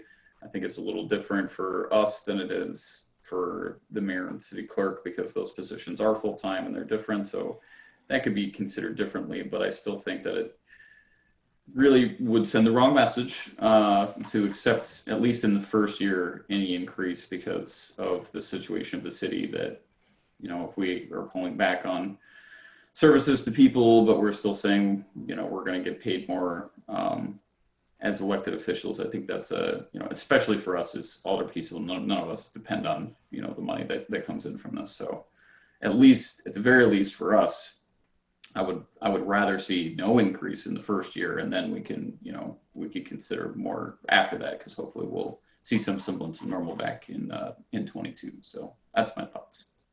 Diane? I will allay some of your fears, and you'll hear more in the financial forecast next week. But as you know, we've been very, very disciplined and very careful over the past 3 years, and we have rebuilt our city reserves, and we've planned very carefully. So these, I wouldn't be recommending these raises if they weren't affordable and consistent with our financial forecast, which you'll hear more about next week. And that's a fact. Bill Colbert? So this is what I love about public governance and public administration. Jared, we can disagree on a lot of things, but we can agree on some things as well. And this is one of the things that I'm going to agree with you on. I think it sends, although I seconded, to send it to the city council, I think it sends a difficult message. One that I don't think that I want to defend is, the pay, for myself and for my other council members.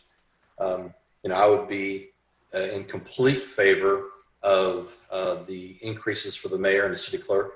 Those are, full-time positions. Those are positions that, professional positions, ours are considered, part-time. We do it for, the passion and the love of serving our citizens, on a volunteer basis. I, for one, would want to see no increase from what we make today per year, all the way across the board. Even if you look at this salary schedule, the first one is 69.47, the last one is 71.57. You're really only talking about a couple $100. But so that monetarily isn't that much money. But I think the message that we send as a voting council sends a difficult message at best, that we're willing to give ourselves raises whenever we are in a time that is a little bit in a downturn. But although I do appreciate, Mayor, the fact that we're going to get a financial forecast next week, I would definitely want to hear that before I made any other vote. But that's just kind of my 2 cents. I would like to see, of those 3 positions there, the alderperson kind of secluded out and on a different salary schedule, which, like I stated before, is no increase at all, but show an increase for the mayor and the city clerk. Sharice, did you want to say something? Yeah, basically, I could go along with what Bill and Jared said, but I also want to state that this pandemic was not something that was planned right at the time when you're supposed to vote on whether or not people get raises. So it's not something, this is something that I understand is a scheduled thing every 4 years. So whoever's sitting in our chairs or anywhere, we're not getting this raise. They'll be getting it. If we're here, we will be getting it. But the pandemic wasn't planned, and this is actually. But I have no problem saying that that there won't be a raise. But I do want to know for sure, because my understanding was that whatever the percentage is that's going to be the same amount for the next 4 years, or is it it's going up 1% every year? I'm trying to understand. It looks like it goes up 1% every year, Sharice. Okay. All right, so Sharice, can you hear the chair again? Yes.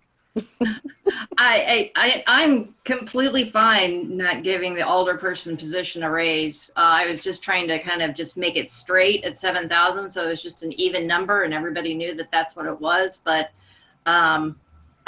I would be in complete support of either direction, whichever direction council wants to go in.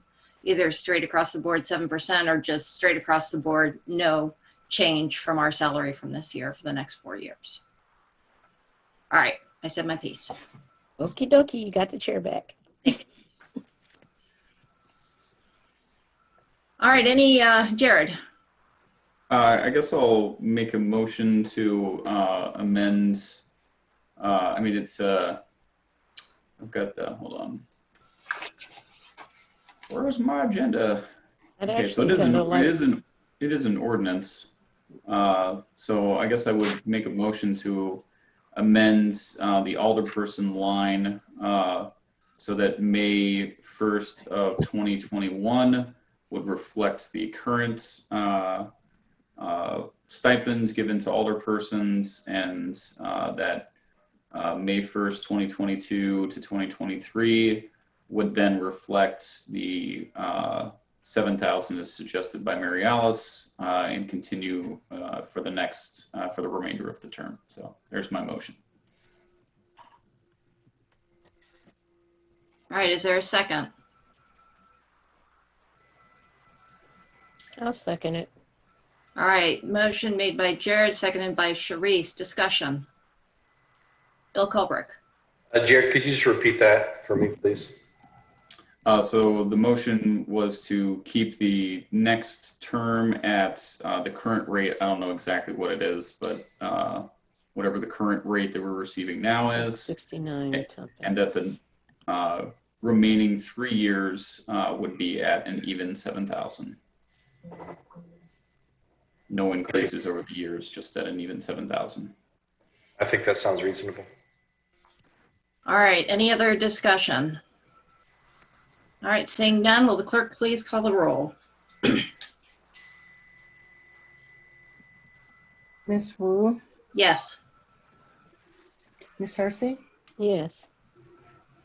Mr. Brown, Yes. Mr. Colebrook, Yes. Mr. Miller. Yes. All right, that moves forward with the amendment. Now the motion on the floor is to move the entire ordinance to City Council with a recommendation for approval. Is there any more discussion? All right, will the clerk please, will the clerk please call the roll? Ms. Wu, Yes. Ms. Hersey, Yes. Mr. Brown, Yes. Mr. Colebrook, Yes. Mr. Miller. Yes. All right, that moves forward as well. The last item on our agenda is a discussion of FOIA. Is this going to be Carol, Jim? Who's going to be presenting on this? Or is this just discussion topic for council?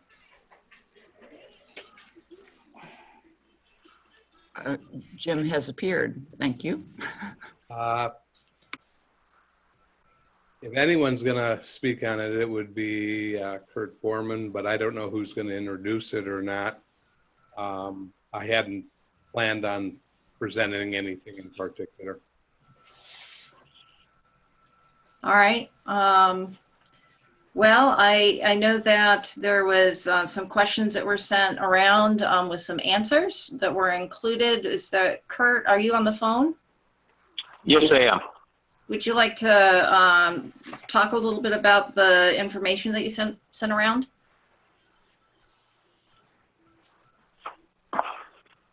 Well, sure. I took whatever questions were given to me, and covering several different areas of FOIA that have come up recently, and tried to give some clarification on them as well as some examples. Okay. And I'm willing to answer more questions tonight. It's just a question of whether there's anything still that you'd like me to clarify. All right. Are there questions for Kurt? Jared. Kurt, can you talk a little bit about the recurrent requester versus the voluminous requester? My understanding from what I've read in the FOIA law is that charges don't apply to them in the same way, but it seems as though we are treating them the same as far as charges. And I just would like to hear some more about that.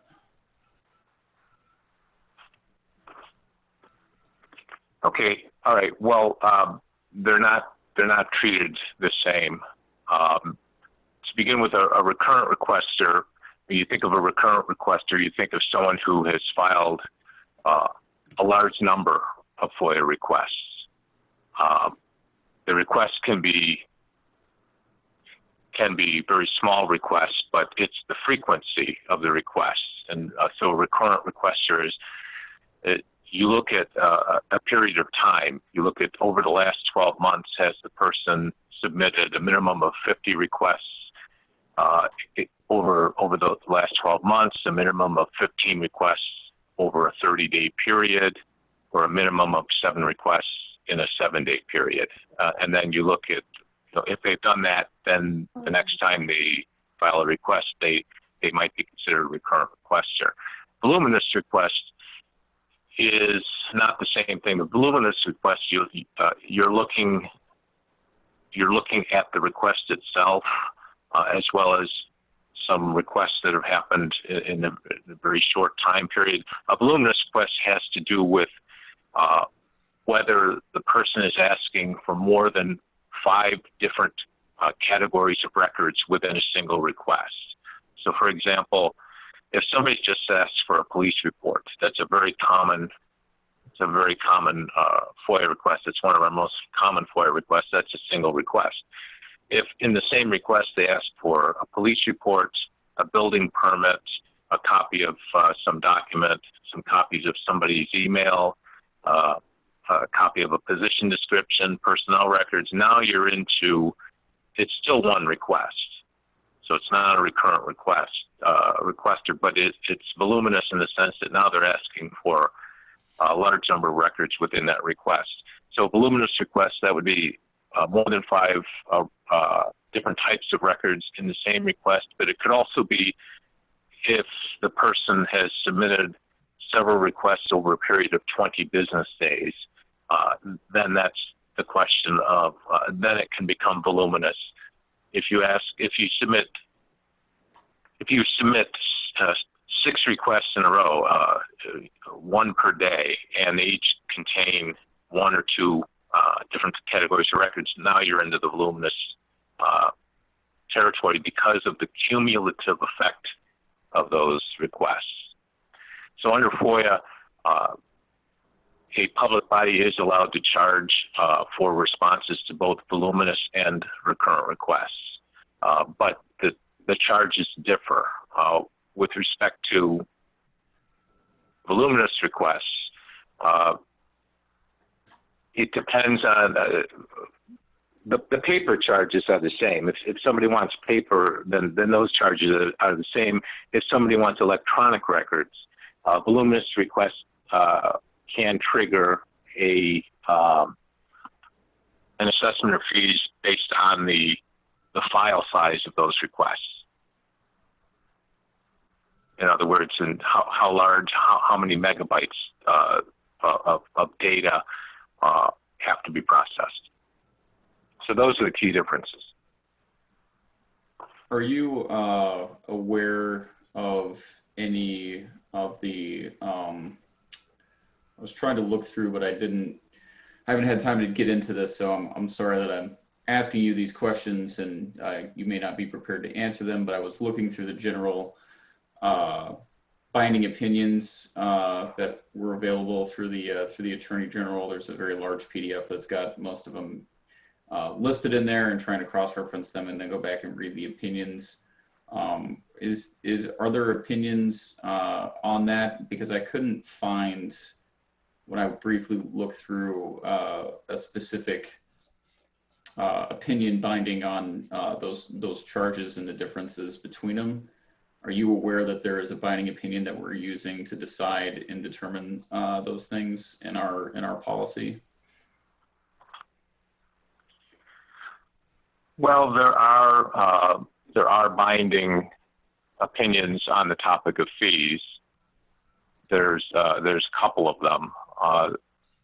there's they don't go into voluminous and recurrent requests.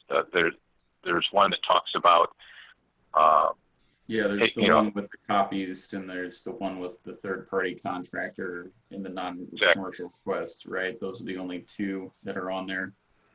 That's correct. That's the only ones I'm aware of. Okay, because I don't know.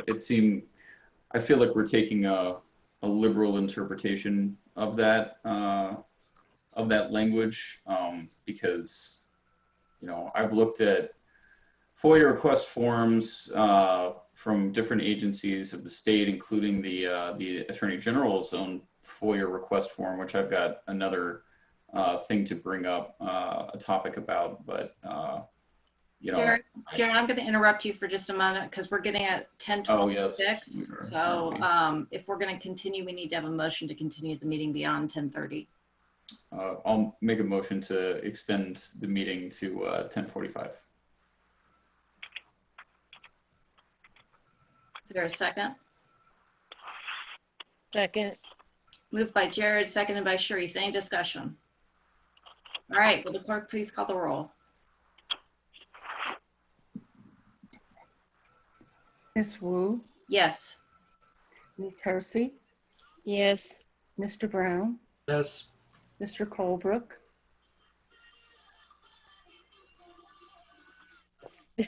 Mr. Miller. Yes.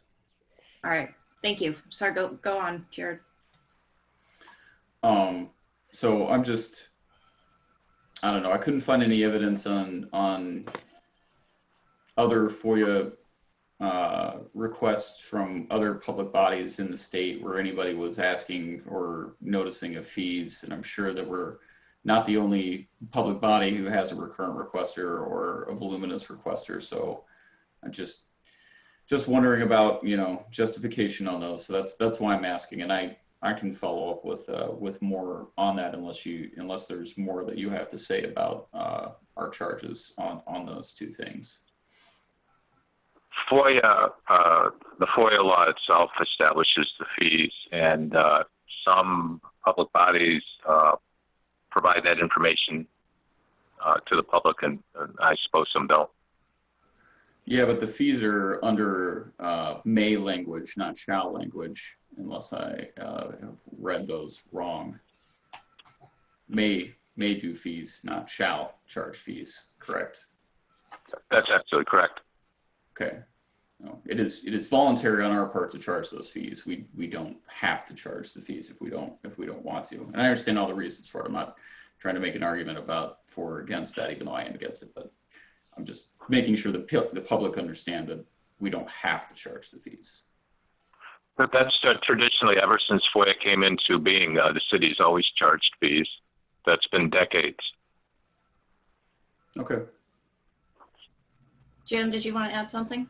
Yeah, I want to just clarify an odd quirk, and I don't know if Kurt directly addressed it or not. I don't think he was asked specifically either to address it. There's an odd quirk in FOIA. Section 6(a-5 deals with fees in connection with voluminous requests.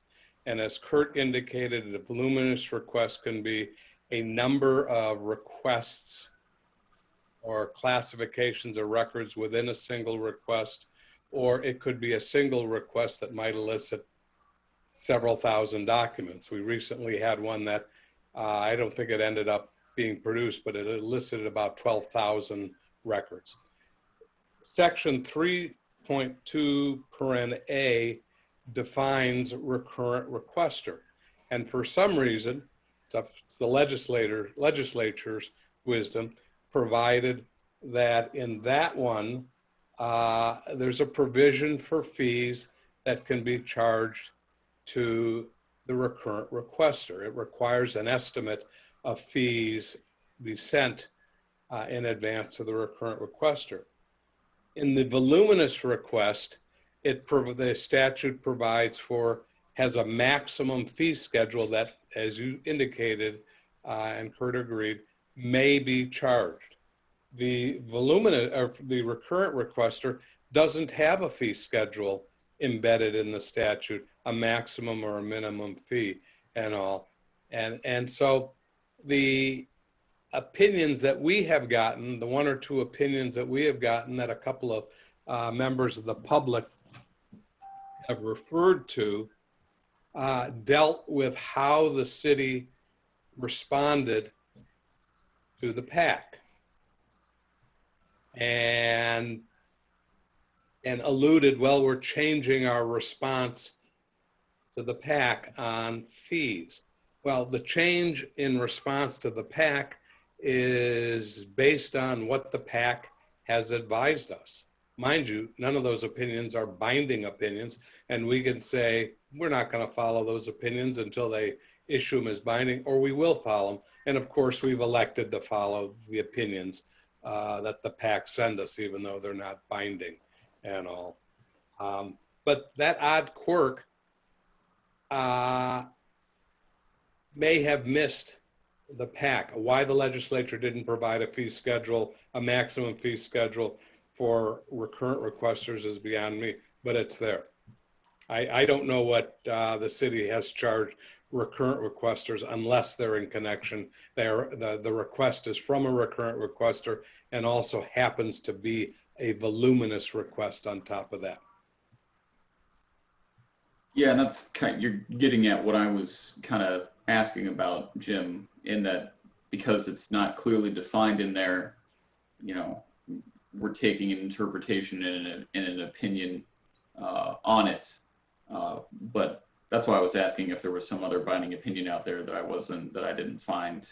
I've searched through it too, like you and Kurt have, and I haven't found any binding opinion on that. Because I don't get down into the weeds of what fees we're charging, but if at least we know what the legislature's view is on fees. It happens to be in section 6 paren A-5, close paren, what their attitude towards fees are in terms of metrics. And without guidance on the other, in theory, we could charge $100,000. I'm being obviously hyperbolic and facetious, or we could charge 8 cents and anything in between on a recurrent requester. All we have to do is submit an estimate of fees. But I would suspect, and I'm only guessing, that the PAC would agree with a fee schedule for a recurrent request that is similar or the same as what the legislature has provided for a voluminous request. And that might be something I'll follow up on. I had some personal things in my life get in the way of being able to properly prepare for submitting my own questions on this, but I can certainly follow up on that. So one other thing, you know what, Bill Brown, I saw you had your hand up. I'll shut up for a minute if you wanted to come. Bill, do you have a question? Yeah, I just wanted to comment on that fees for recurrent requesters. The statute doesn't say anything about additional fees for recurrent requesters. So I think the assumption is the fees for recurrent requesters are the same as the fees for anybody who gets, 100 pages rather than 50 pages. We charge the 15 cents per page over 50 pages. The only thing mentioned in the statute that that allows additional fees is for the voluminous requests and commercial requests. So if it's silent on fees for recurrent requester, then there aren't any others allowed, so we can't set our own fee schedule. The only thing it does say is that we need to provide them an estimate of the fees beforehand because it's going to take longer to provide it. It's going to take longer, or we could take longer. That's the main impact, I think, of being a recurrent requester. But it has no impact on fees. That's why I asked that question. Does having the status as a recurrent requester impact the fees required? The answer is no. And because there's no allowance in the statute for additional fees for recurrent requesters. Well, I'm not sure, Bill, I would agree, because in the definition of recurrent requester, there's a statement, excuse me, that says and that's section 2, there's a statement in the definition of recurrent requester, and I'm trying to get to it. It says recurrent requester means, and then it has the metric, within 12 months, how many, in 30 days, how many, etc. And it goes on to say that there is to be provided an estimate of the amount of fees. Why would the legislature include a statement regarding recurrent requester and the estimate of fees? Because they also allow us to require the person to make payment before we copy the requested records. We can't do that for an ordinary requester. For a recurrent requester, we can require them to make payment before we go through the work of copying the request. Yes, but it's not mandatory fees, but it does provide for that the city can charge a recurrent requester fees. The mechanics in setting that up, as you identify, are different than the normal requester. Agree. And in fact, the normal requester, the question is, what is a voluminous request? Because a normal requester may not, more often than not, is not a recurrent requester. And of course, there's the first, in terms of hard copy, first 50 pages, black and white, 8.5 by 11 or legal size are free. And after that, it's whatever the statute provides. I think it's 15 cents.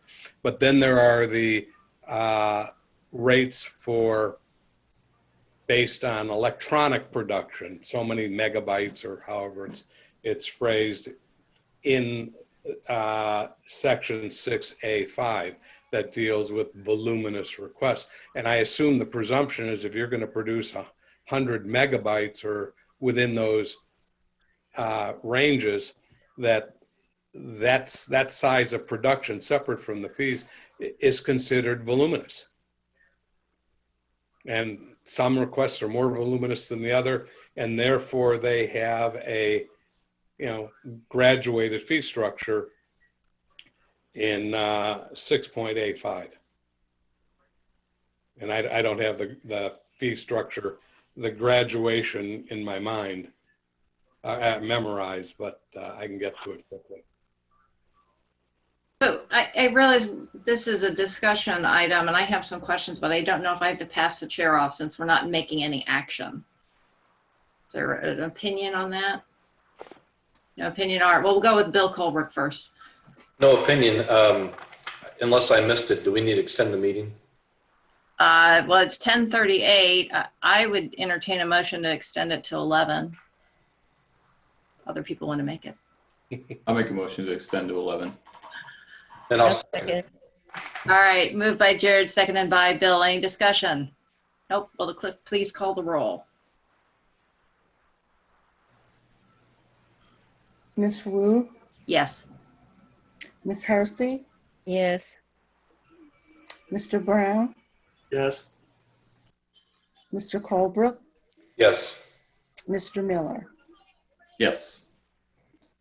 All right, well, I guess I'm going to ask my question since I don't know if I have to pass the chair or not. I think you're good, Mary Alice. Okay, thank you. So it sounds to me like my original assumption with the recurrent requester is that the same rules for voluminous requests applied, that really recurrent requester was just the number of times that people had submitted requests, and it didn't really apply to the fees. The fees would only apply if it turned out to be a voluminous request. But based on this conversation, it sounds like maybe that's not how the city has been operated. Could Jim or Kurt, can you clarify that for me? I'll let Kurt do it because he's been responding to most of them. Well, the fees, let's take the fees for paper copies. The fees for paper copies apply to both a voluminous and a recurrent request. That is 50 pages. The first 50 pages, if they're standard black and white copies, are free. And then subsequent copies, the cost cannot exceed 15 cents per copy. So those fees apply across the board. The other fees that apply across the board would be if the public body puts, if it's not paper records, if it's electronic records, and the electronic records are placed on some type of storage device, the public body can charge its actual cost.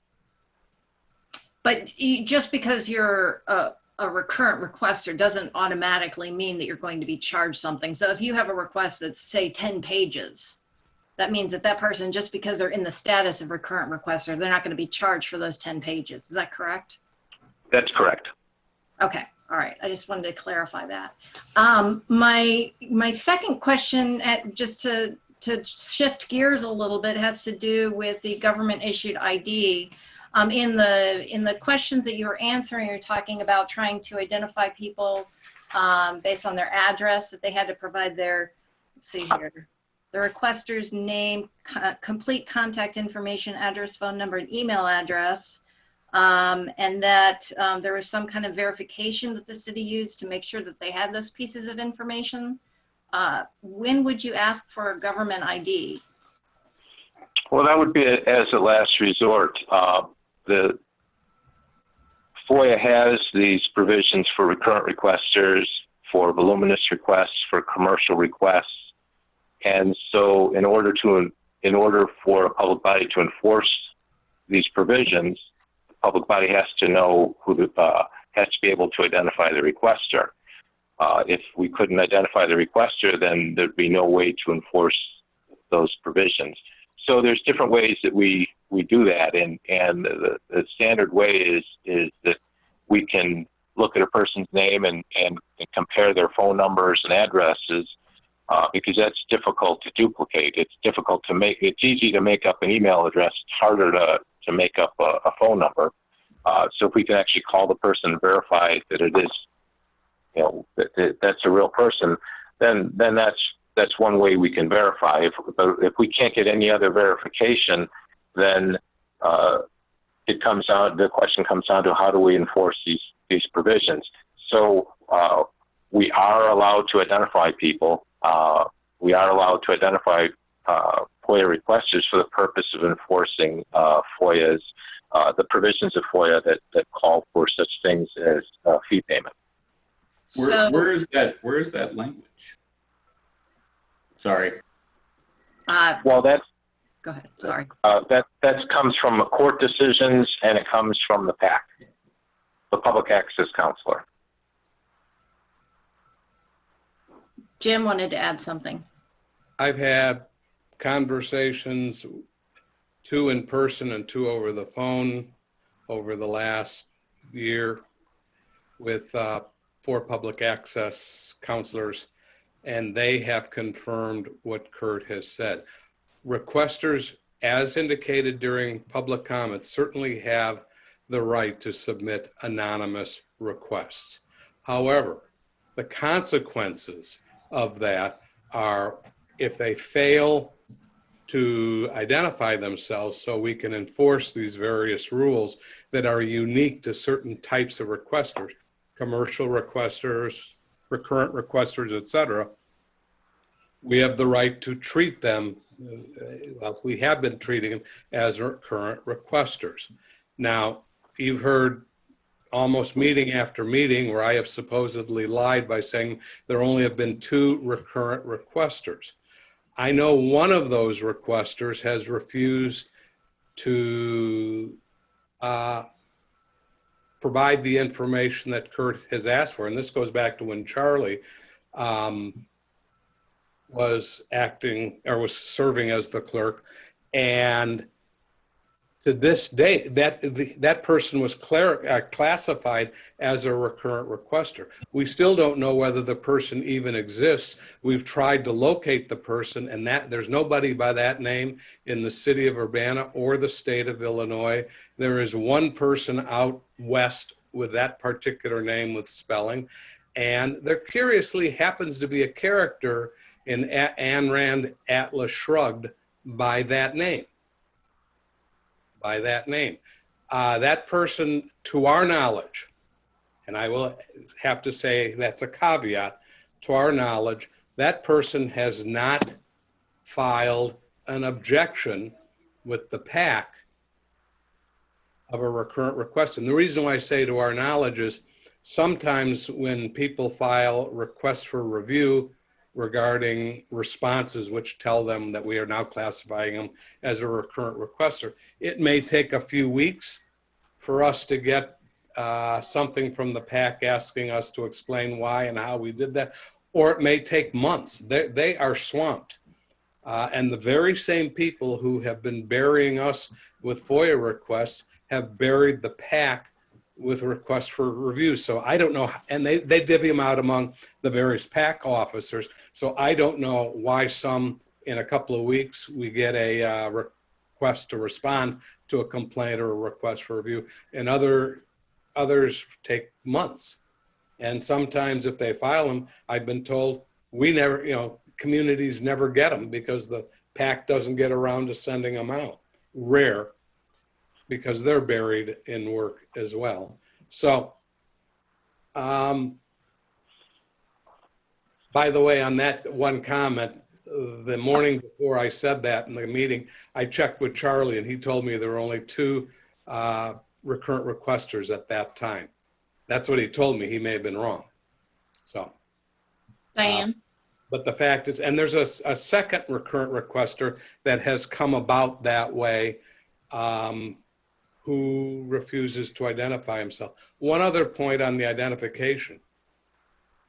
We do the record search, or we do what we do in terms of that. We got to provide those records to somebody. We have to know who to provide them to. We don't want to, after having gathered the records, charge or no charge, we don't want to have to do it again because we happen to turn the records over to somebody else. Now, what is the chance of that happening? Probably remote, but I think we have a legitimate interest in making sure the person who requested the records, they are put in that person's hand, however we transmit them. Diane? You're muted, Diane. No, by now. Just so people understand the consequences of what we're talking about here, and a couple council members have mentioned 10 or 20 pages. The last, one of the last FOIAs that was processed consisted of about 2,000 emails. Each one of those emails had to be examined individually and and personal information had to be redacted, things like phone numbers. If you have an email that you sign your phone number to, that has to be redacted. So a staff member had to go through each and every email, redact all personal information. It ended up being about 1,400 pages printed, and the requester requested paper copies. So it's an enormous expenditure of resources, 1,400 pages printed. And by the time you figure up all the staff time involved in the various departments doing this, it was between 30 and 40 hours of staff time. So when you ask about, charging for FOIAs, it doesn't begin to cover, not even a tiny fraction sometimes of the expense required to do it. So that's what's tied up in some of these requests as well.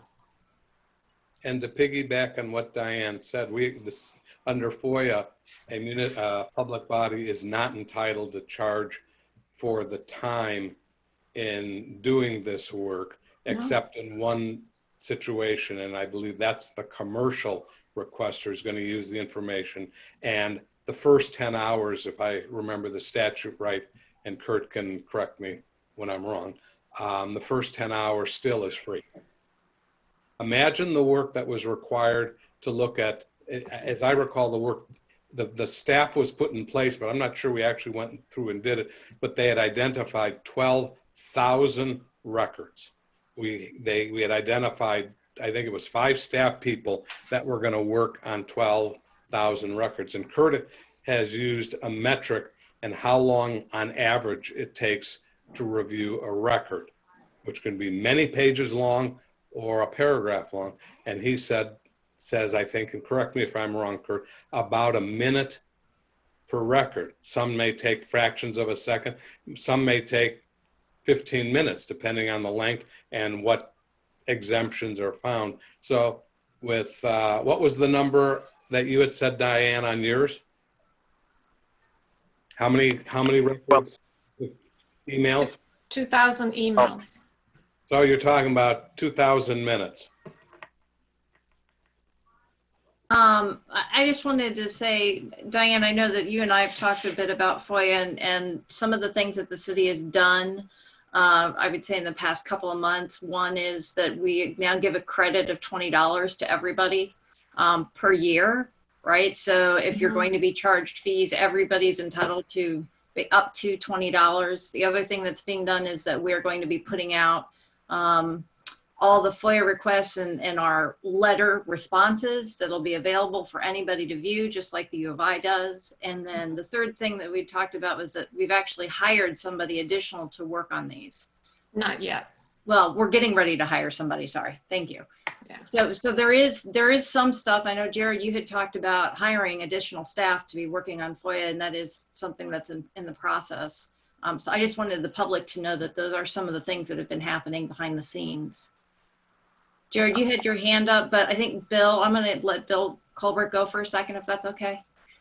Bill? I don't have anything. Oh, I thought your hand was up. I'm sorry. Jared, it's back to you. Well, I know we're rounding the corner. I guess, you know, how was our FOIA policy originally set? I guess that's what this ultimately comes down to.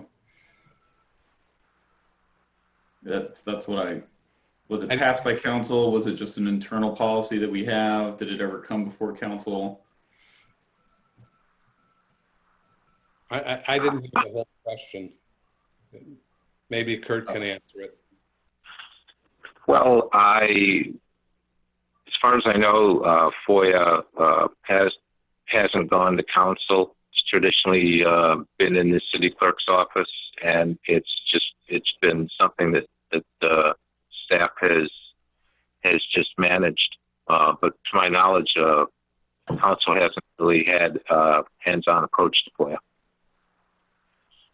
Understood. Well, and I think that ultimately what this really needs to come down to is there seems to be enough interest from us in how the role council has in, you know, transparency of our government that it probably needs to. This probably needs to become a council issue and no longer just a internally managed issue because of the issues that it's raising with the people we represent and the problems it's bringing up. Because we can ask questions, you know, until the cows come home, but you know, eventually, you know, what we're trying to do here, whether everyone agree, you know, we all come to agreement or not, what we're trying to do here is to try and say what we think should be done in these situations.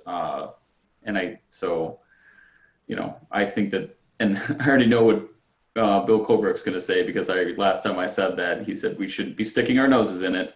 So I know that's what you're going to say, but respectfully disagree. You know, when it comes to government transparency, I think that's exactly the kind of thing that council should be involved in. And because these questions keep coming up, you know, it just seems like that's where this is going. And so I'm just suggesting that to council as, you know, that this is maybe something we need to push as being under consideration from us, and we need to have a FOIA policy actually come in front of council so we can actually get into like, okay, well, we agree that we should be charging these fees for this, or we shouldn't be charging for this, and this is what we think is fair, and this is what we don't think is fair, and then we can actually really have a discussion because we can ask questions about it. But we're really, I think all of us are trying to get at the point that we want to do something about making a decision about this. So that's my last comment for tonight. Bill Brown? Yeah, usually how that's done is one or two council members would put together a resolution or ordinance and specify what you think it should be. If you think that we shouldn't be charging for, you know, pages over 50, then you can put that in the policy, and then you bring it to discussion. this idea of just bringing a topic to discussion never seems to go anywhere. Like tonight, we're discussing a topic after I was the only one to submit questions on FOIA. We're discussing the answers to my questions for almost an hour and really don't have anything to show for it. But I do appreciate the better understanding. Bill Colbert? Yeah, I did want to respond to Jared. I mean, that is my comment in general, is what I hear a lot is a lot of stuff is set by PAC, a lot of it's set by law, a lot of it's set, by Attorney General.